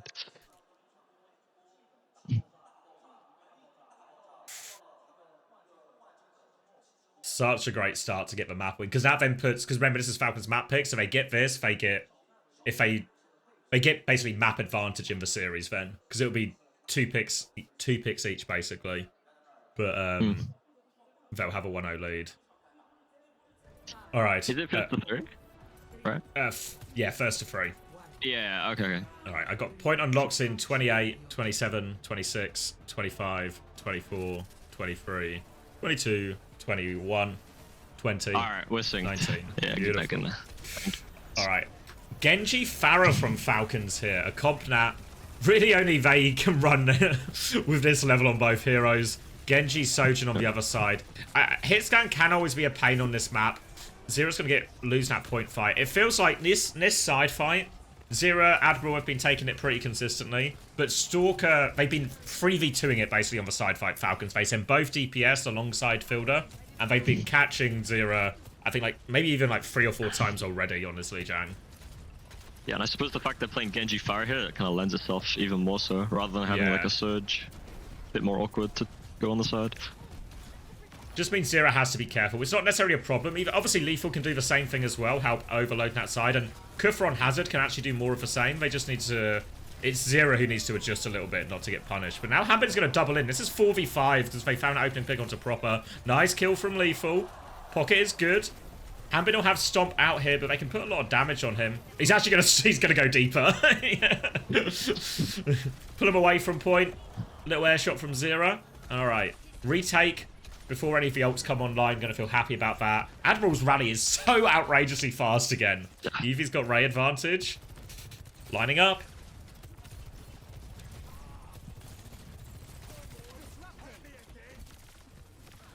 Just need to care about Barrage. I just want to take a fast fight. This fight, yeah. Just take a fast fight and care Barrage because it's really coming up. Yeah. I mean, to be fair, if Falcons are going to play it super slow, you see that again, like that 3-person flank trying to force point. Yeah. Same again. It's so hard to force the left side. If the Juno's like baiting, Juno can like live like an engage. Oh, Proper's one. Oh, Lethal. Good kill. There we go. Feels like Nightmare, they've sort of switched onto this a bit now, right? Zero hasn't died other than the first one. He's like, the following 2 fights, he's done a really good job keeping hold of that side fight, but not getting caught by the overload. Yeah, just holding it. All right, now 5 ults versus 3 for Falcons. Really hard fight for Nightmare, just need to make sure it's expensive. There's for Ray, Kuffa needs a lot of help, laid over the top from Proper. Okay. I don't really like Nightmare playing it slow though, you know? Like, I would have wanted to see Nightmare like really pushing Bridge with Juno. I feel like it's the only way you can somewhat make it winnable when Falcons have 5 ults. Yeah, like, you know what I'm saying? Use Ray Barrage, but just use it quickly and hope that, hey, what if a Barrage just finds kills before their ults really get value? It's still like... Yeah, exactly. It's equalized the ult situation though. But it's like, so it's not the end of the world. We're like pretty but even. They're never going to win if they're playing it slow, you know? Yeah. Maybe if they go fast, they could like catch a kill and maybe make it a dogfight. It's a Kitsune rush in main, but the Barrage from Zero's done so much. Stalker, Stalker gets 2 with a Barrage as well. He lives for it too. They're in control of point right now. Oh, UV, Stalker can't hit it. Zero hits 1. Farah duel across the map, both. Farahs, get out of that. Kufra's coming back with downpour. Only ult on the table. Can commit, just needs to force a cooldown, then can commit it. Zero trying to poke his way onto point. Hard for Kuffa to open with this though, but they've got a little bit of space and now they can take the fight. Hanbin looking for his engage. Admiral's killed Proper. Alright, Ollie. Hanbin half HP on point. Kuffa's not used for downpour. Zero's traded. Now the downpour comes out. Does it catch? Oh, it's big. It's big actually. It's 2 in the back. It's both supports. Retake is good. Okay. Admiral, Rally as well. UV, Ray. Okay. It's so winnable. Cross your fingers, guys. Cross your fingers. You can't count Falcons out. Good for Nightmare. Like I think you just make Juno and then just push.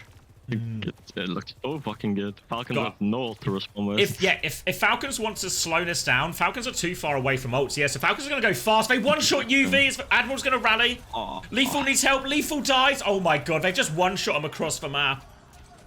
I mean, it's like the only play Falcons can do. Like, really well played from Falcons, but Nightmare have to expect it, you know? They have to know they have a massive ult advantage. The only way Falcons can win is by going fast and catching them off guard there before they can build, you know? Kuffa can't get another touch. They've got the ults to win Nightmare, but I don't know if they can get the touch. No, it's a C9. Oh, it was there. It was right there from him. Oh, it was there. Yeah. Fuck. But it's also very promising, you know, like how close that map was. I think you can't be disheartened if you're Nightmare there.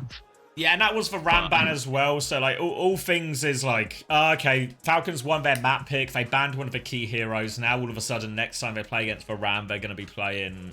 Or next time they play against Vamalga, they're going to have Varam available. And this thing whole maybe feels like a slightly better matchup. But...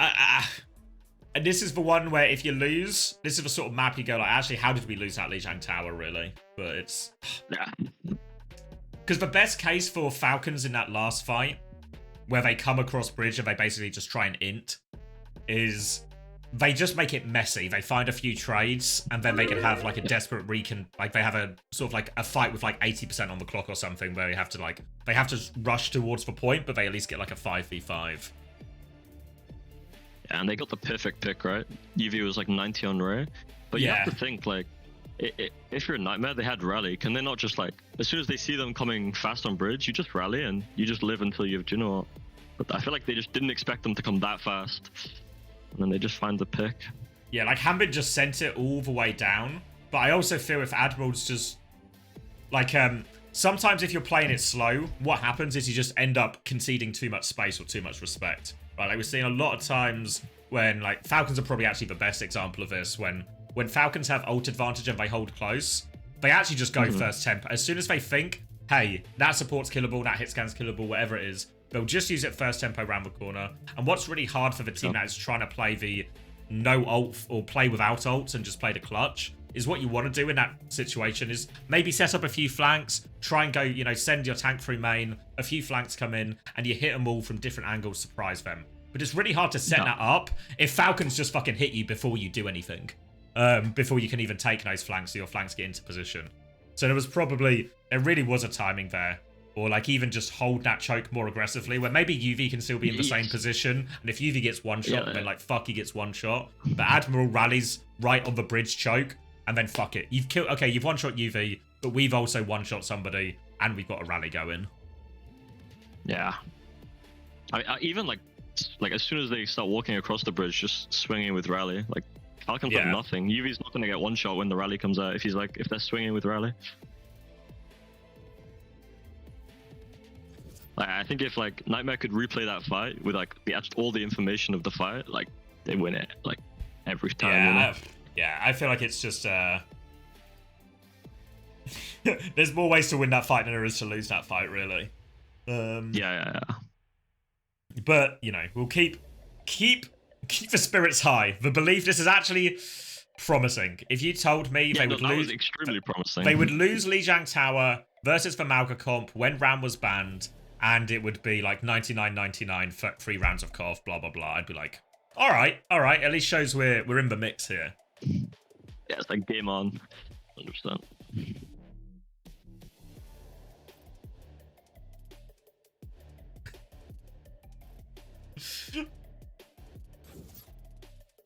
What is this? Oh, someone asked it. In the chat. Well, yeah. NA Rich Boys, you can keep... Oh, hold on, the chat's moving too far. NA Rich Boys, you can keep throwing money away to time me out. Same way you throw money at your problems to solve them. But that won't change the fact that your region is shit. I don't need words to prove it. Your dog shit gameplay is enough.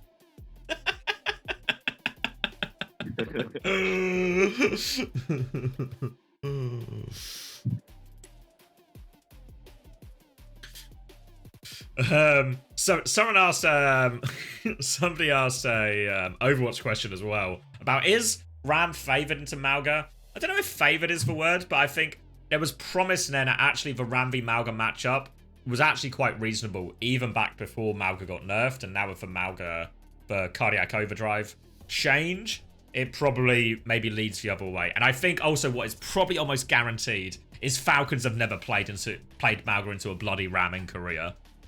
So it will be a matchup that Nightmare are familiar with and Falcons aren't familiar with. But do you think they were that sad about having to play Hazard into Malga? No, I don't think so. That matchup is fine as well, right? Felt like a really fine alternate, especially Lijiang Tower as well, which should be one of the harder Hazard points. Didn't feel like Kufa was actually having a lot of problems at all. Yeah. I would say with the ram pick, like especially like the new slow where you can just throw it out, it's so fucking good, especially against like a Juno where you can just catch her out of the sky and then start punching her. Well, something that Juno Brig is so killable. Yeah. Yeah, because before Juno could live so fucking long, like so hard for a ram to get on a Juno. She's good. All right, so Anna ban from Nightmare, Farah ban from Falcons. So this is obviously Nightmare. They picked Hangzhou yesterday. Won. This was the start of this is where the tides turned against Crazy Raccoon. They also banned Anna against Crazy Raccoon. Also right? banned Anna, yeah. So and interesting. And what's also nice is the Ram was banned in map 1, so Crazy Raccoon don't have access to that anymore. I guess there's also the option of what's the alternative solution here. Like we just saw Max go Diva against a bunch of this, or even like try and mirror the Ram. But let's see if Hanbin does the same. Oh, Psycho's here as well. Ooh. Morning, Psycho. Hello. Yo. Yo. What's up? You on your phone? Wait, one sec. Waiting. Yeah, Psycho's on holiday, but you know, when Overwatch comes, call him. Oh. Exactly. It's finals day, what can you do? Where you at? Okay. He's ordering a daiquiri right now. Sitting by the beach. On the beach, yeah, that's my picture. On a lounger on the beach. You can hear me. Thank you, Sebarioxes for the prime. Thank you. You can hear me? I can hear you, yeah. Okay, perfect. Yeah. Even when on holiday, you gotta show up, you know? I like that mindset. Where you at? Where you at on holiday? I'm in Abu Dhabi. Abu Dhabi? Damn, okay. Oh, yeah. Fancy. Very fancy. Just got back from breakfast. But I'm leaving today, that's why, you know? Like, holiday's basically over. I see. And I'm going straight to Saudi for Saudi League, so work started. Yeah. You're gonna be fluent in Arabic. Yeah, potentially. Hopefully. I'm down. Chat are asking if you're wearing a suit for this, Psycho. No, I'm wearing the Arabic thobe. The Emirati thobe. What's the thobe? Is that like... That's like the gown? white dress. Yeah. Yeah. I know what you mean. Oh. Alright, we're kicking off. Zen All Juno. Feels like a hot take. Nightmare probably going to go top right, clear that out. Zero's going to flank from main. Lethal's going to kill the Zen before anything happens. Korean teams love playing Zen Juno here, from what I've noticed. It's such. I feel like it's such an outrageously greedy backline on this map. Yeah. I feel like everything is kind of awkward on Kings Row first, you know, so... Yeah, might as well ease it up. Yeah. Easy first point at the end for Nightmare. The Zen will feel... I feel like the Zen doesn't actually... The Zen Juno doesn't feel good until third point. I think even the street stage. And yeah, we're actually just going to swap Malga, so we get our first look at Falcons Ram into Nightmare Malga. I've said that the wrong way around. Falcons Malga into Nightmare Ram.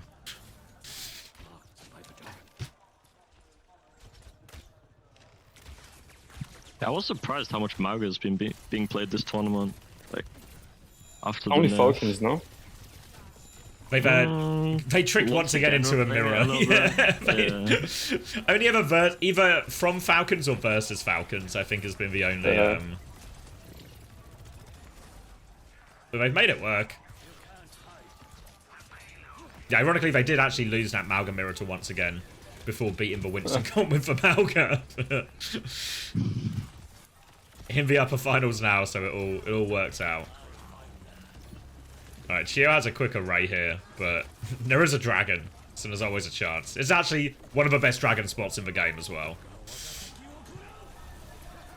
Dragon in. They're all separated. Kufa gets one. Oh, Lethal shoots himself in the face.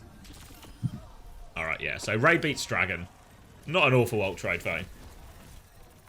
That's a hot take. Like, so, you know, it's early morning, but I'm coming in about as hot as I possibly can with my molten takes here. That's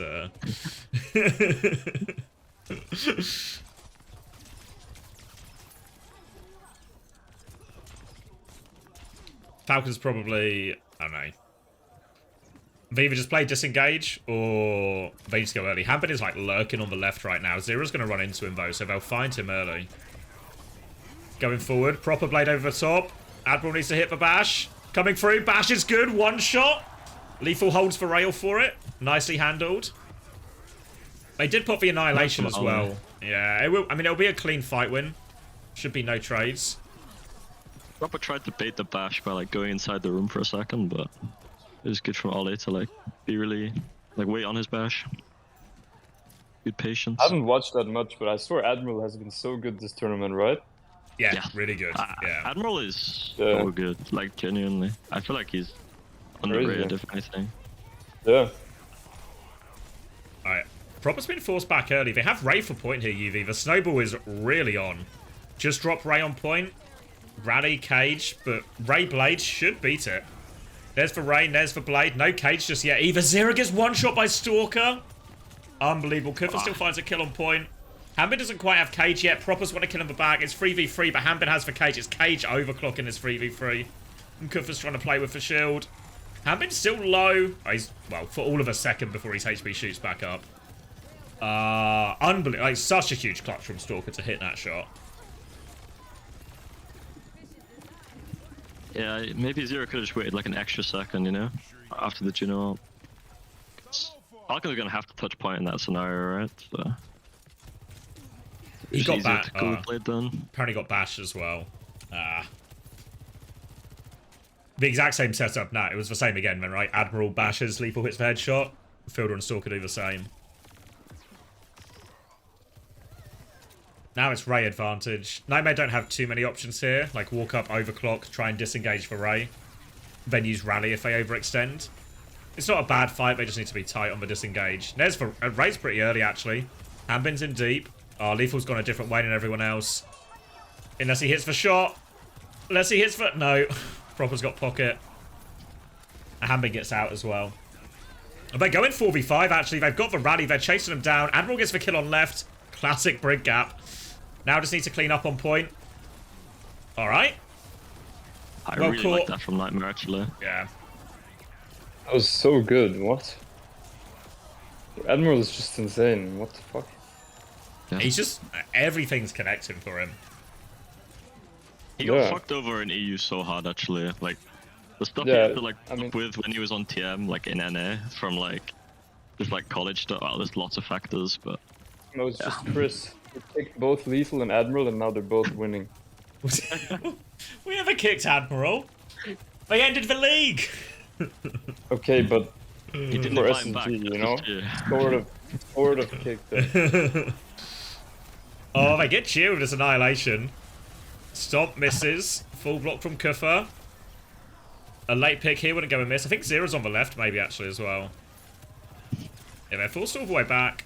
Rally Blade for Falcons. Ray for UV. Bash is out. Proper's still holding the Blade. Kuffer's going so deep. Zero pulls for Blade. Proper tries to respond. They've traded Kuffer for Fielder. It's not a great trade, and Proper still has the Blade. We can stall it out here.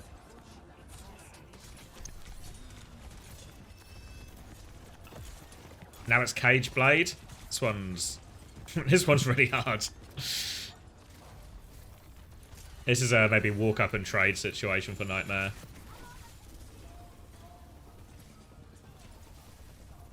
Go slowly. Let Kuffer bait. Farm rally.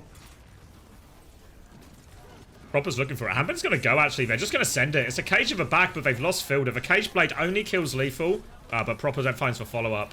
Whip and bash away. Kuffer's going to get stomped. Yeah, I can't win this fight, but Cage and Blade out for nothing. Okay with. Really winnable last fight now. Or at least more winnable. They still played that pretty good.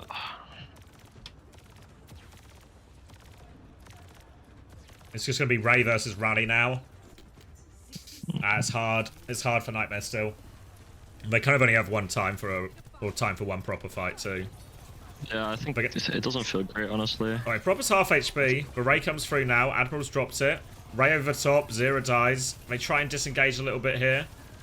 The chase is on. Ah, they're all going to get hit in the chase. And the whip pick is so good. Like, remember that time on Lijiang X where like Proper just died to Ollie randomly? It's just the whip pick. It matters so much in like the side fight, I think. Like the Genji or like the flank has to be so much more scared. Hiding for an early hit here as well, Falcons. Kufa, Fielder dies actually. Opening pick for Kufa. Should be able to get the touch. Hambin's going to drop in, go for the stomp. Trying to land on Ollie around all the corners. Lethal needs a bit of help. Zero's there for the cover. Lose Admiral, but still walking forward. Oh, there's so many people behind. Zero stuck fighting him. Disruptor shot's going to do a lot of damage. They're all pocketed through it, but the payload's moving. Falcons, the payload is moving. Proper and Fielder are coming back to defend. They nearly have DPS ults. Lethal pops the overclock. UV's nearly got a Ray on point. Chio dies. Annihilation going as well. Everything on point. Proper with the blade. He's half HP. Surely Proper can't get it done. He has to run. Zero's coming back. He's trying to kill Naso.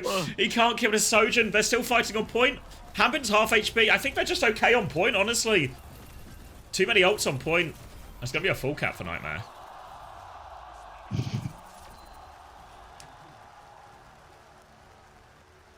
Yeah, Falcons make a mess of that, actually. Like, you see the idea, right? Hold forward, make the touch hard, but... What was, like, the ults going to the last fight? I kind of had to tab out. Like, everyone started have, with... like, crazy advantage? Everyone started with nothing. It was, I think... Well, they had, like, advantage, but they didn't have it yet, if you know what I mean. It was, like, still, like, 30% off a few. Falcons like everything. I guess it probably makes sense what Falcons did then. No, yeah, I don't know how the Ram got to point.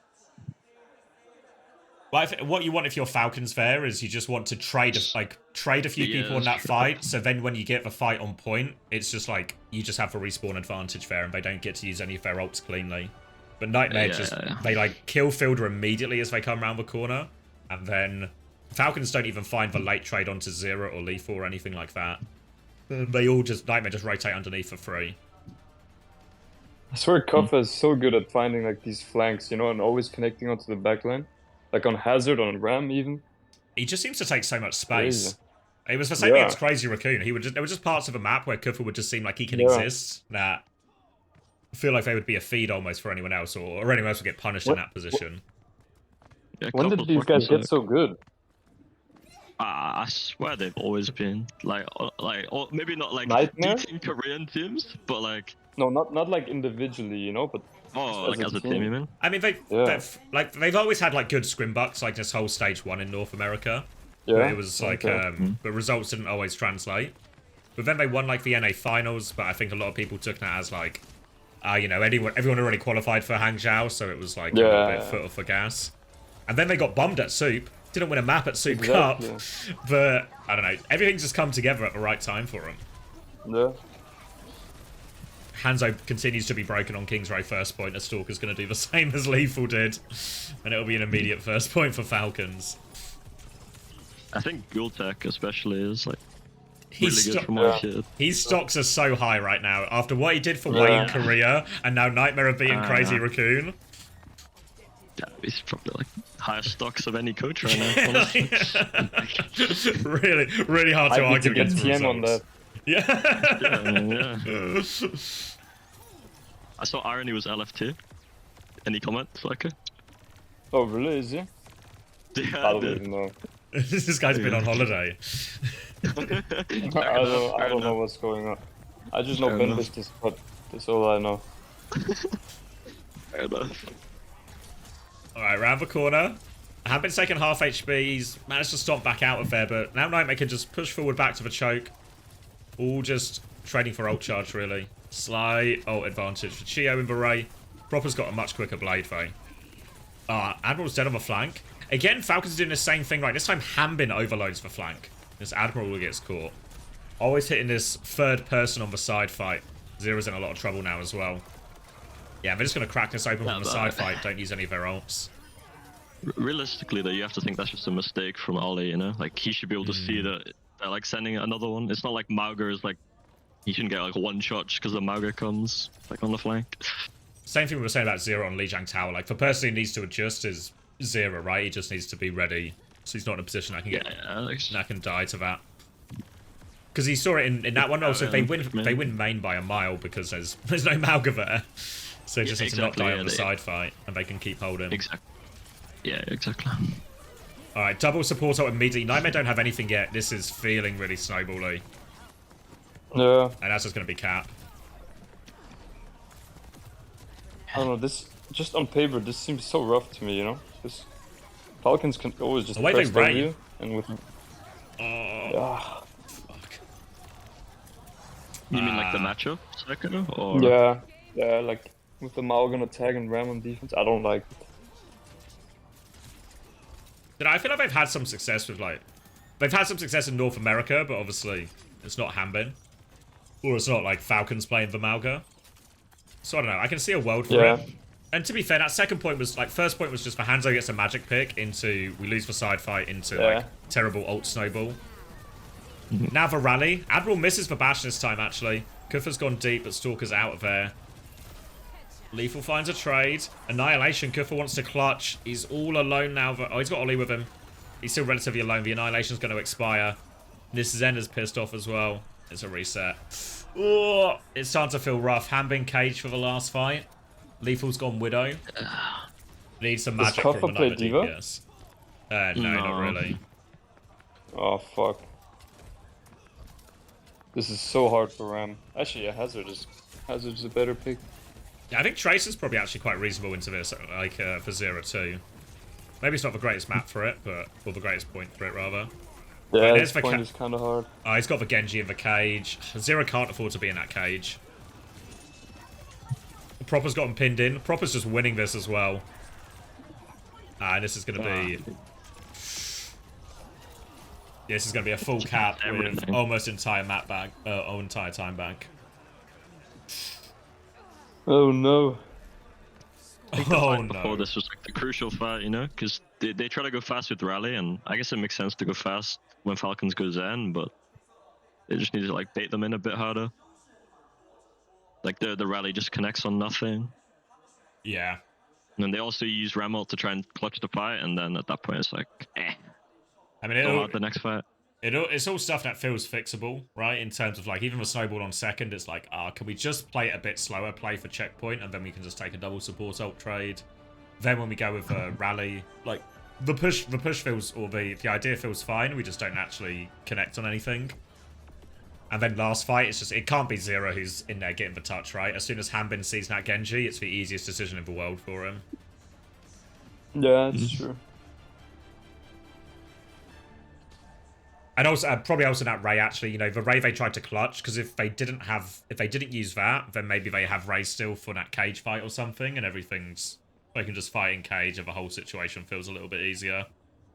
Now an improbable 4-minute hold. Classic King's Row. 5, 4, 3, 2, 1. Attackers incoming. Defend objective A.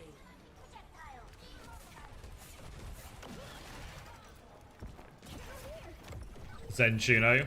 Bastion. Falcons feeling comfortable. Lintome explosives as well, because all perks unlocked for this one. Stalker's going to try and find us an opening pick. I love that. Just can't resist. Zera's going to be cleared off point. Remember, it's only a tick they have to play with here as well, Nightmare. So really needs to be pretty perfect. Kufa is 1 HP and forced away. Hanbin's going to push for that kill. And that might be enough, honestly. They find the kill onto Stalker, but Lethal needs about 3 or 4 more picks, really. Hanbin's half HP. Now it's the tick. 3 minutes to spare. And all of a sudden, yeah. Everything on the attack that felt kind of promising, all gone. It's so hard to defend King's Row first. So hard. Yeah, well, once they're in that situation, it's really fucked. You know, like a 4-minute hold on King's Row first. When was the last time we saw that? Yeah. I mean, I guess SSG to get full held yesterday, but that's like that's maybe a different. I mean, that's even more impressive. Yeah.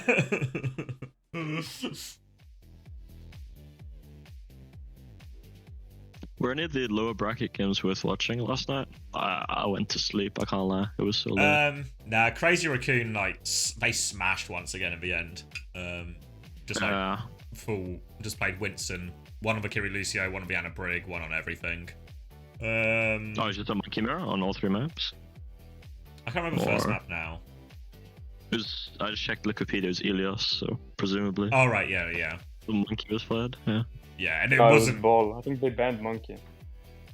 Oh, yeah, no, it was D.Va. I remember Gushway playing D.Va against it, and it was like Bull v D.Va. Yeah. But still, like, yeah, I mean, that map became so hard for them all of a sudden when Gushway is forced to be playing D.Va and Hazard into these type of comps. But yeah, none of the maps felt remotely close. If anything, maybe the SSG, once again, was actually the closest. Like, SSG kind of got blown out of the water on the first 2 maps, then wins Circuit Royale, and then Esperanza is, like, comes down to the final fight, you know? And I think that was a real world. Because SSG, on that Esperanza, were just playing Kiri Lucio Winston mirror, and they're 1 fight away from winning it. If they actually win that Esperanza on that mirror, and then map 5 is just that mirror again, it's like, it's right in the balance. So I thought that was probably the best game. Or at least for the second half of that game. I wonder how VP Nightmare series would have gone. It's a really weird question, right? Where obviously Nightmare presumably are the best in the West because they're literally in the other bracket final right now and everyone has just been eliminated. You can say that, right? Yes. But there's also part of me that thinks actually Virtus Pro and SSG, real chance. It still feels like there's a real chance they beat Nightmare if they ran into him in the lower bracket or something. Because Nightmare, they also lean into like ground tanks, right? Maybe some Winston here and there. Yeah, I think VP win that matchup, you know. Well, I think as well, even for SSG, they got a real chance to win the Winston mirror, and same even with like SSG into Virtus Pro or Alcad as well. SSG actually match up quite nicely because they can just play the Winston comp. SSG's problem was always we're gonna have to just Winston mirror once again and Crazy Raccoon, etc. Yeah. And unfortunately for them, they played Crazy Raccoon and once again and lost those Winston mirrors. So it's like, okay, you're not as good on dive as these guys, but how far could you have gone against for the rest of the competition? Yeah, I was gonna say it's so fucked for SSG at this tournament. I mean, it's also because they lost that grand final. If they didn't lose that grand final, they have the Nightmare side of a bracket, and it's their fault. Yeah, it's deserved. Yeah, you're not wrong.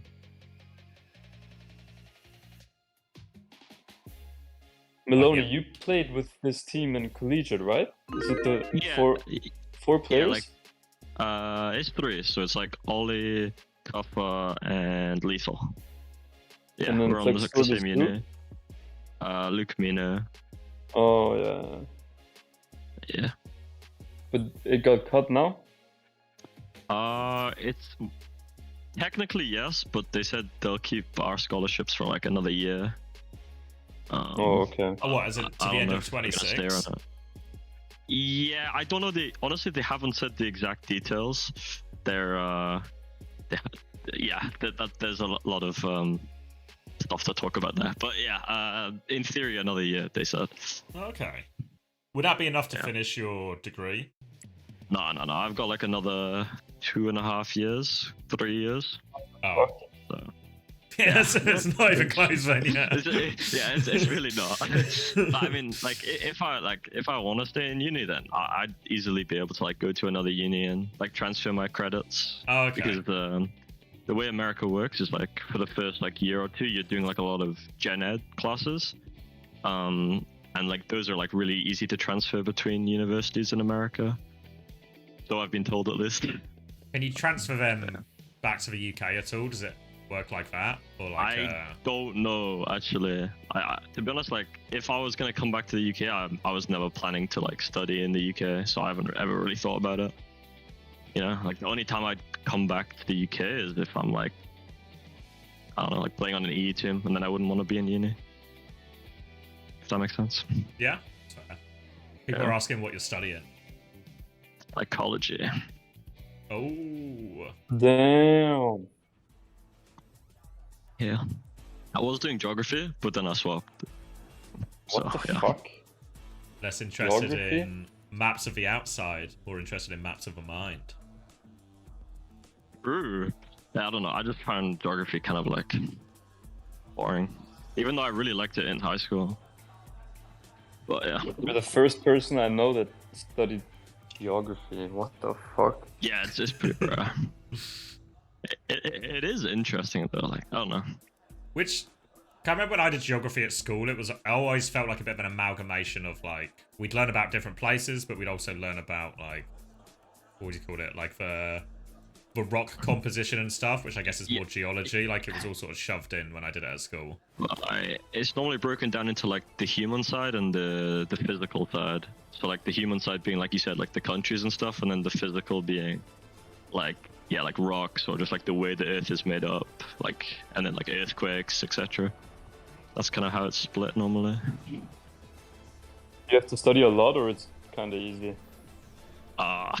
It's pretty easy right now, to be honest. Maybe it's because it's my first year, and it's not like it's Harvard, you know, or like some crazy uni. Yeah.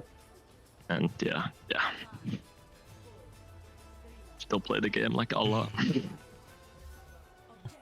All right, Rudasapi, Malgaban seems reasonable. Sojin ban in response. So it's gonna be Juno Brig, Cass, Orisa versus Ram here. Does Kufa have an Orisa on him? Or is he just going to double down on this? On the Ram here? He has an Orisa, yeah. He can play Orisa. I feel like more people have been leaning into the Orisa in the mirror. Or like in this type I of remember VP were telling me that Orisa's broken. But, I don't know. They also scrimmed a lot of Falcons, I think. Yeah, I think that there's a point of them playing it into loads of things. Like, they're playing it into dive, they were just playing it in this mirror as well, so I think it beats Ram. Yeah. I mean, VP's scrimbucks were, like, pretty good when they were in Korea. But I told Shockwave the same. Last year when we were in SSG and we were bootcamping in Korea, like, we were beating raccoons and scrims as well, and then we just get absolutely shit on them. It's not even close. Yeah. And that's what... Yeah, and same happened to them, so... That's what Smash was saying as well. Like, I think they beat, like, Crazy Raccoon, like, 4-1 or something in Scrim, and he was like... Yeah, but match is always different, so let's wait and see until what actually happens at the Major.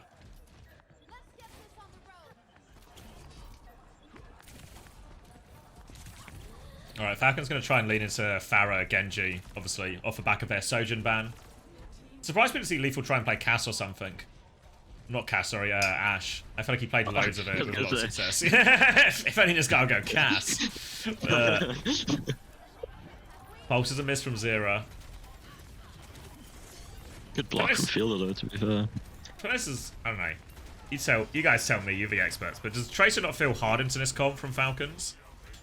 I feel like there's nothing to really fight. Nothing. He's pretty free against that comp. Yeah, I think it's alright. Genji would be good too, but... We're gonna rally here as well. Is Fielder the only flex support who's like really good at break? Like, I swear Fielder's so good at break every time I watch him play. Violet's probably the other big one, right? Depending on how you want to classify him, you know? Like, Yeah. Oh, someone said skewed in your chat. Yeah, that's a good shout. Oh, as well. yeah. That's a good shout, yeah. What about Irony? Mate, your team's kicked them, so you can't be that good.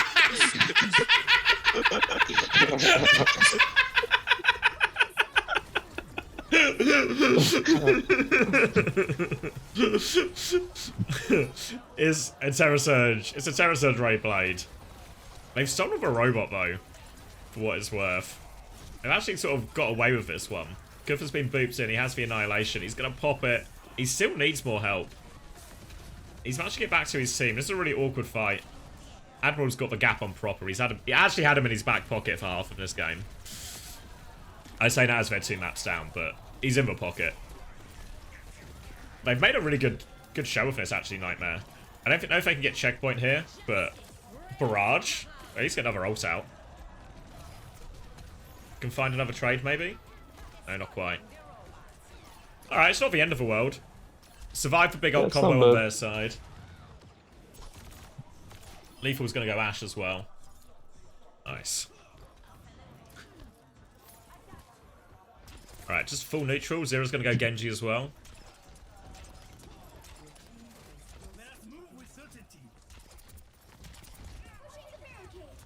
Next ult, probably the rally from Fielder. They can take a pretty big neutral. Lethal's going to have this high ground. Just need probably a bit of help getting Proper off him if they want. Admiral's also gone to Lucio too. Boot back onto Kuffer, getting bullied around. Proper's been cleared out though, so a bit more space now for Lethal to work with. Can poke him back. They've got control of the next corner. Just need to be wary now of that rally timing from Fielder.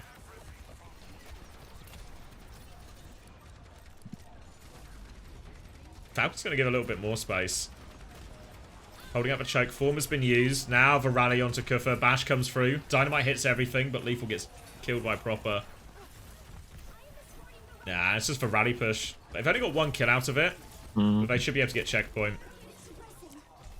Just need to... Careful now if you're Nightmare. They're about to have Ray. They're going to try and turn it. Shio doesn't quite have Ray yet. Has it now. Admiral's getting involved, but Lucio not as good in these Ray trades. Proper has for Blade if he needs it, but they don't. They're just winning it. This is a tough one. They might be able to get a lot of late kills here as well. Yeah. It's kind of hard.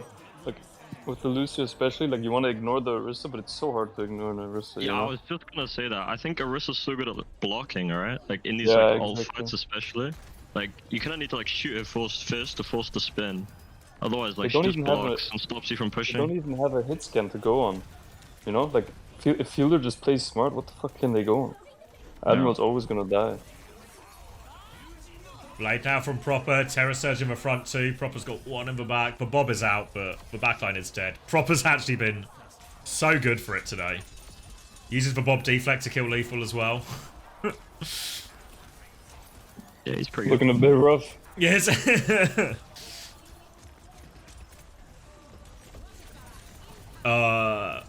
They survived the barrage. Alright. Like we're starting to get to like silver linings only for Nightmare in a lot of these fights, but there's at least a chance now. Chat saying their concern is rising now. Concern on the... it's alright. No need to be concerned yet. There's still 4 minutes to work with. Big slow. Blade from Zera. Got a kill off it. Zera. Yeah. Okay. Alright. Okay, now... Alright. Still not... Don't need to be super concerned. We have beat for the next fight. Amber hits the spear. Kuffer can't finish off either of these two. Gonna die. Alright, still 3 minutes to work with. Keep looking on the bright side. Double support ult. Both teams. Annihilation over the top. So it is an ult advantage fight for Nightmare. There's Annihilation coming up partway through. Maybe Proper's gonna have another blade though, but...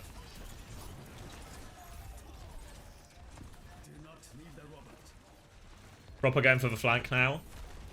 Fielder has the rally. Proper's going through. Rally from the other side. Beat out from Admiral. He does get bashed, but he gets it off. They kill Proper behind thanks to that beat. Fielder's going to bash in as well. They're going to Ray here, actually, UV. Chio's going to trade it. They want to keep fighting after that Admiral kill. High ground's here, but Lethal can't quite find anything. The Annihilation should be enough. Really needs his Brig kill. It's a good block from Hanbin, but Lethal's found kills on the other side, so it won't make all that much of a difference. And alright, they win the big ult fight. But again, they've won it on their side of the map, so all they're going to get for this is to move the cart back around to Falcons, and now they really need to win this next fight with just a high noon against a Terror Surge. Against a Orisa Blade. Yeah. Need a miracle. Yeah, I need to like really pocket Lethal through everything. That'll help. Okay. We actually need a second miracle, but it is Easter, right? So if there's a time for miracles, okay, but it might be this weekend. Lethal can take the far left space now with noon, and it's like way easier for him to. Oh, planning's cancelled. Terror Surge okay, but he's just not on the far left. Yeah, if he'd been like essentially where UV is now or in that area, the trades are decent actually. Yeah. Oh, which needs to be in a UV, space, which is really hard. Oh. UV dies as well.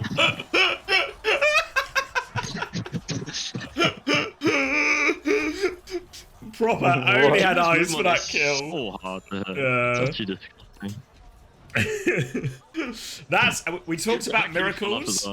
This is it's now a little bit more winnable. It's Blade versus double DPS ult. 1 minute left on the clock. Nightmare running out of time. We But just it's need like the same thing. Like, how do you push with Blade when their Orisa can just block your front line? He's just gonna be going on his own. I feel like they don't even have a Lucian now, so it's like. Oh, and he's got it! 2-for-1 trade! Okay. It's a good Blade, just care barrage as we come really round like here. that, yeah. We've still got deflect Blading for the it people too. on the side for that. That was good. Orisa's here. He sees Zero. Eyes in air. Deflect. Oh, no, just... It's not enough. Hambin misses for Spear. Lethal's still got the Juno pocket. 45 seconds as well, so it's not over yet. They can afford to give a bit of space here. I feel like they were looking at a barrage. I guess he just doesn't get the deflect off in time. Yeah. Or there's like too much splash damage already through. I don't know. For now, Ray versus Rally. Scary bit is Falcons have this Terror Surge Ray mid-fight as well to throw in. It's going to be... it's like slight ult advantage for Falcons. Depends a little bit on how much the Terror Surge gets done. Kuffer's nearly got this. Yuvi's got the Ray slightly earlier. Fielder's trying to push the flank. Bash is backwards. He's crushed by Zero, actually. Now the Ray push comes in, and Falcons are just going to be happy to lose that one in exchange for Ray advantage. No trades for Nightmare. Into overtime. Don't have checkpoint yet. There's a chance, though. Now we need actually probably a wide high noon again. Yeah. Or for the first time. Yeah, get checkpoint or fat maybe. See if Falcons will be baited to use it. He's just using it in main again. Admiral trying to body block. Needs to body block the Spear here. Bit of damage onto Hambin. Hambin has the Terror Surge. Ray available for Chio as well. Okay, Terror Surge used now. Kuffer's going to use the Annihilation. Rally comes through from Admiral. Falcons, though, look at Fielder Chio. They have no interest in pressing these buttons. And this is what Falcons have been playing for, right? Now they just have... Now they just have... I mean, now it's craziest fight ever. The Zero hiding, lethal flanking. Yeah. We need everyone flanking. Just some crazy ram slow. This is when the ram slow comes in clutch, though. Like, he's got, maybe we can make something happen with it. Yeah, yeah. Okay, SGG. The way they're playing it, SGG. Go next. They can't win this fight. Ray comes out. 20% to Blade. Nez for Rally on point as well. Need to keep point contested. Bash onto Kuffer. It's just, you're right. It was just nothing, right? There was no attempt. Needed lethal hiding or like, Needed like, just leave like Ollie on point or something, or UV on point, like early slow as they try and come through that top high ground or something, and then Zero just dashes in, lethal swings out, and then maybe we one-shot somebody. Yeah.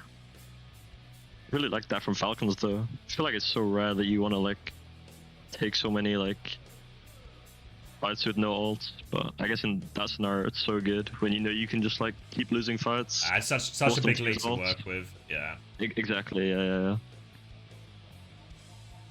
First map was like so close though. Like I think like they really should have won first map, to be honest. Like I don't know if you were here, Psycho. Yeah, like the ults was like it was crazy. Like if Falcons don't get the one shot on like their all in engage, it's GG and Nightmare win. And then maybe it turns the series a little bit, you know? Yeah, I feel like it all feels very different as well. If Nightmare win that first map and then suddenly... No, because like they come up winning against Crazy Raccoons, they win the first map against Falcons, they're like on top of the world. And 4 maps in a row against Korea. Yeah, no, like genuinely, I swear they could have won if that first map went differently. You know, we were talking about the Crazy Raccoon Nightmare series from yesterday and how big that momentum swing was during that new Queen Street when all of a sudden, like, Crazy Raccoons start looking like they're the team low on confidence and struggling. So, yeah. I mean, if they can somehow beat Raccoons again, that would be insane. All they need is a second Crazy Raccoon win. Doable. I mean, I've seen him do it less than 24 hours ago, so I'm not too worried. It has happened before. With the rally coming in, but yeah. Why are we letting you guys speak at all? It was so weird watching that series though. I don't know. Like the Raccoon Nightmare. I don't know. Like, it just I didn't don't feel know, like just- Crazy Raccoons, you mean? Or Yeah. yeah. I think Zero had an insane game, I feel like but Crazy Raccoons definitely weren't playing very well. I think they were like the first two maps. I think they were just like was normal Crazy Raccoon, but then they had like this big drop off partway through New Queen Street. I don't even know. Like, I know you said on King's Row you thought they were playing good. I thought like every time like UV had Ray, they would just push with Ray and they'd just like kill Heesang. Like I don't know. Maybe good's not the right word, but I feel like they were playing normal, right? I think they just did. They just got like a matchup that's good for them. Yeah, I mean, Raccoons are also just not good at King's Row, I think. Like, even last year, like SSG, like we got fucked on all maps. But King's Row, we made really, really close. And then VP beat them on it as well, right? So yeah. Yeah, VP beat him quite comfortably as well. Actually, it was like held him on second, or like the first choke point on second. Yeah. Running the Ramatra into it, I think, is a choice, right? I think we can debate that. Is it controversial to wonder why they don't try and work an Ana into those anti-Malga comps? I think like having something to answer like cardiac overdrive is. Even though Malga's perk does obviously give him a bit of that extra. Okay, I gotta put my laundry in the dryer. I will be right back. Alright. I feel like that now this has happened. It's actually, it was the just, there was one scenario where Nightmare just get like back-to-back 06 today. And I feel like now we're in that scenario where Crazy Raccoon are also just going to win 3-0 now. Yeah, I can see it as well. But I don't know. Like, I don't want to take away from Nightmare yesterday. You know, like they all played really good.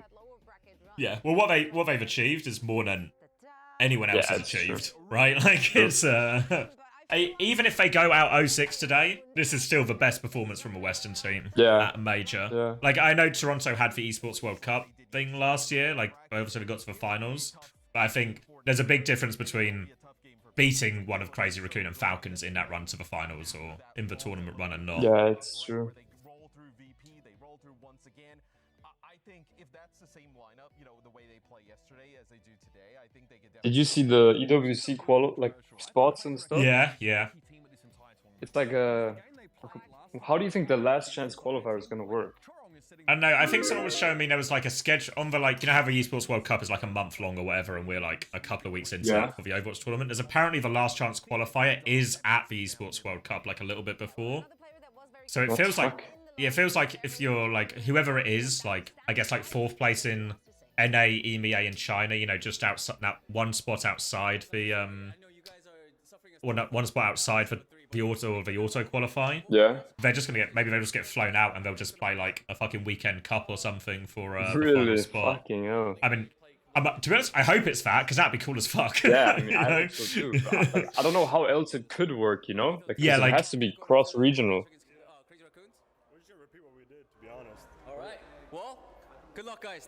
Lethal didn't want to talk to Danny there at all. I like that though, interviewing them after a loss, see the emotions. Yeah, it needs to be like a little bit more like formal, like because they've been kind of ambushed there as they're walking back to like the practice area. Yeah, you know? You need to be like. But then again, it's more real. Yeah, I feel it's different as well when it's like they've literally got to go play Crazy Raccoon now. You know, so it's like it's, compared to like, you know, when you're out, like was that Esports World Cup where you guys got knocked out of a tournament, then they did like a slightly longer interview with Chris or something. I feel like that's like that is easier to do because one, Chris has got what else is he worrying about in that, you know, he's got nothing to prepare for a while at least, and you get to have like a bit more of a longer conversation with a bit of space from it. Yeah, or maybe they could get like a cam in the practice room. Like right after the match, you know? Yeah. Like, I watch UFC, and what's entertaining for me is seeing like, I mean, this sounds a bit bad, but you know, like seeing the fighters be devastated after the loss, you know, in their locker rooms, you know, like almost crying. I mean, well, that it makes sounds it a matter, bit bad, but doesn't it? Right? Like you see how much it matters to them. Yeah. Yeah, exactly. I don't know if you spoke about it, but it's sort of like when they did the loser interviews, EWC was it? So like they were like actually pretty entertaining to watch because it was like people, they were clearly upset, you know. Made it more entertaining to watch. That's why, I mean, it's... and I feel like sometimes there's like this sentiment you see online where it's like, I don't want anything bad to happen, but I feel like in reality, sport and competition is all about, it's all about winning and losing. And it only, for winning to matter, somebody has to lose. So I think seeing the losers and what it means to them is actually an important part of it. Yeah. This one is a good one. It's going to be one big Symmetra versus 10 tiny Junkrats. What are we thinking? I give it to Symmetra. She's going to laser them all. I am also feeling the Symmetra. The Junkrats, because they can all knock her around the remote. Wait, X, which, like, wait, do you use Streamlabs OBS or normal OBS? Just normal OBS. That's what I'm thinking. Like, what do you have it set to? So it's like only the screen. You know what I mean? Oh, I just have like a, what is it? Like a window capture, but I just set it to the browser. Window capture. Okay, I'll try that. Sorry, what was the question? Why is it on OPR and not live? They always use OPR for these tournaments. I think it just gives them more control over it in terms of it's like a closed environment that they have direct control of rather than being reliant on the live servers. Because I think technically we're actually still on the live patch, because sometimes they use it to protect the patch as well, but it's also for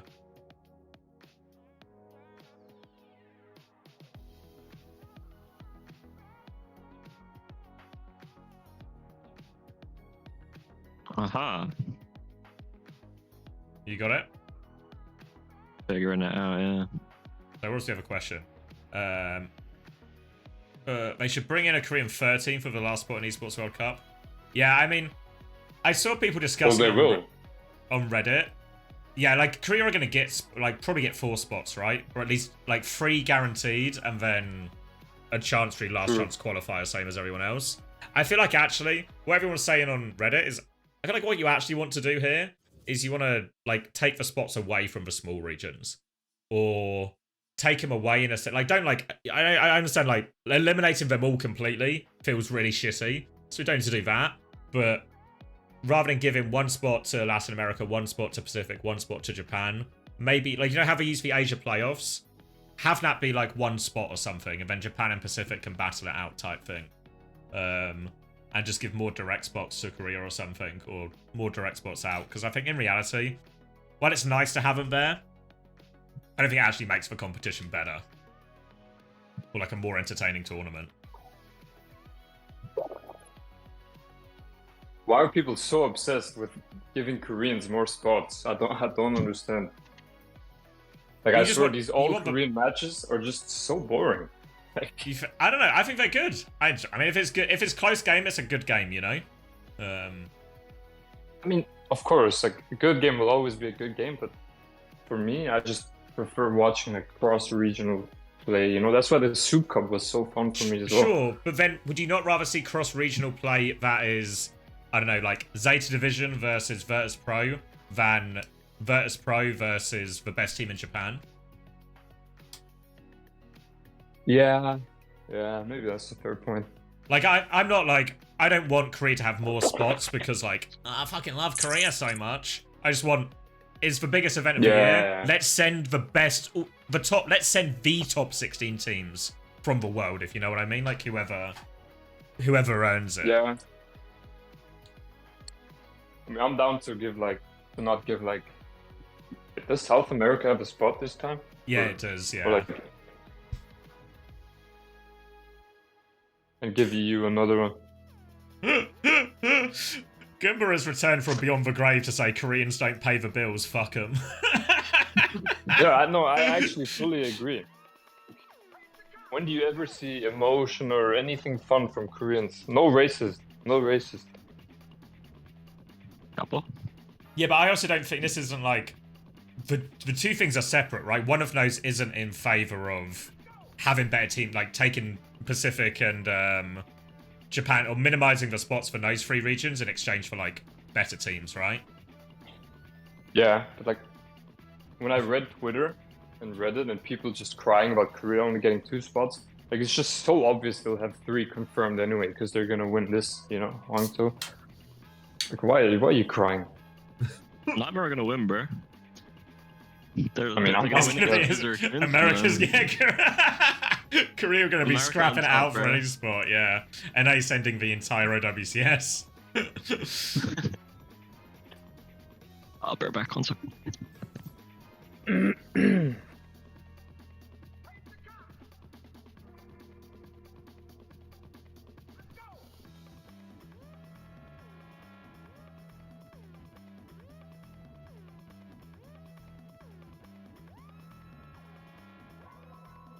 I mean, the obvious, like, the actual, like, all of this is kind of irrelevant as well, because the real reason all of this is happening, like, the way it is because what the Esports World Cup is meant to be, or, like, I guess big picture, is it's sort of setting them up, or, well, was setting them up to get the Olympics. So what you want to do, if you are trying to basically pitch yourself as a country, as a host for the Olympics, is you want to work with all the countries and all the regions across the globe, right? You want to show all of this. So I completely understand why Esports World Cup do it, but obviously my interest is way more in getting a really good Overwatch tournament than it is about the Esports World Cup set themselves up to get the Olympics later, right? Like, don't care about that. So, so I'd rather just have a super high quality Overwatch tournament with the best teams from all the regions, and I think realistically Japan, Pacific, Latin America, none of these add to the level of competition, right? Like, think about the group stage we had last year. People were like, but wasn't it exciting to see Bleed go toe-to-toe with these teams? I was like, they took one map in, like, every fucking series, you know? Like, I mean, I'm happy for them. Good for them, but it's... Do you think Zeta Division would have taken more maps? Do you think, the 4th place, I guess we did send 4 EMEA teams, right? But, like, there's NRG or something. Oh, yeah, true. Like, but do you think, like, NRG or something would have taken more maps, right? Like, there's, like, I'm just in favor of let's get the strongest teams at the competition, and then let's have our top 16 feel a little bit more like, you know, if you ever go watch, like, who else does, like I think Halo do 16 teams, maybe, but it's just like the 16 best teams, right? And there's no... Obviously, Halo's, like, incredibly North America-based anyway. But, just send the best teams. And I know you have to draw the lines somewhere in terms of how many spots for each region, etc. But I think it's kind of obvious. I think you just... For, like, Japan and Pacific, you just give them, like... You give them a qualification spot, but then they have to either go through... They either have to just play off for one between them, or you send them to the last chance qualifier, right? Because if we're going to do this last chance qualifier, let's send the best Japanese team, let's send the best Pacific team. And if they just win the last chance qualifier and get their spot, fuck it, of course, right? Of course they deserve it, you know? Yeah. Because that's the same as anything, right? The bigger regions get the auto spots. If you're one of the weaker regions, you often have to go through a qualification either against other regions, or you have to, like, feed into a bigger region. Like, I think that's what League do now with South America, right? South America and North America, League is combined. So it's like, So I think there's, like, better. But I also think it's all kind of a moot point, because this isn't what the Esports World Cup are interested in. They want the global event. They want teams from every region, so... They did get the Olympics, right?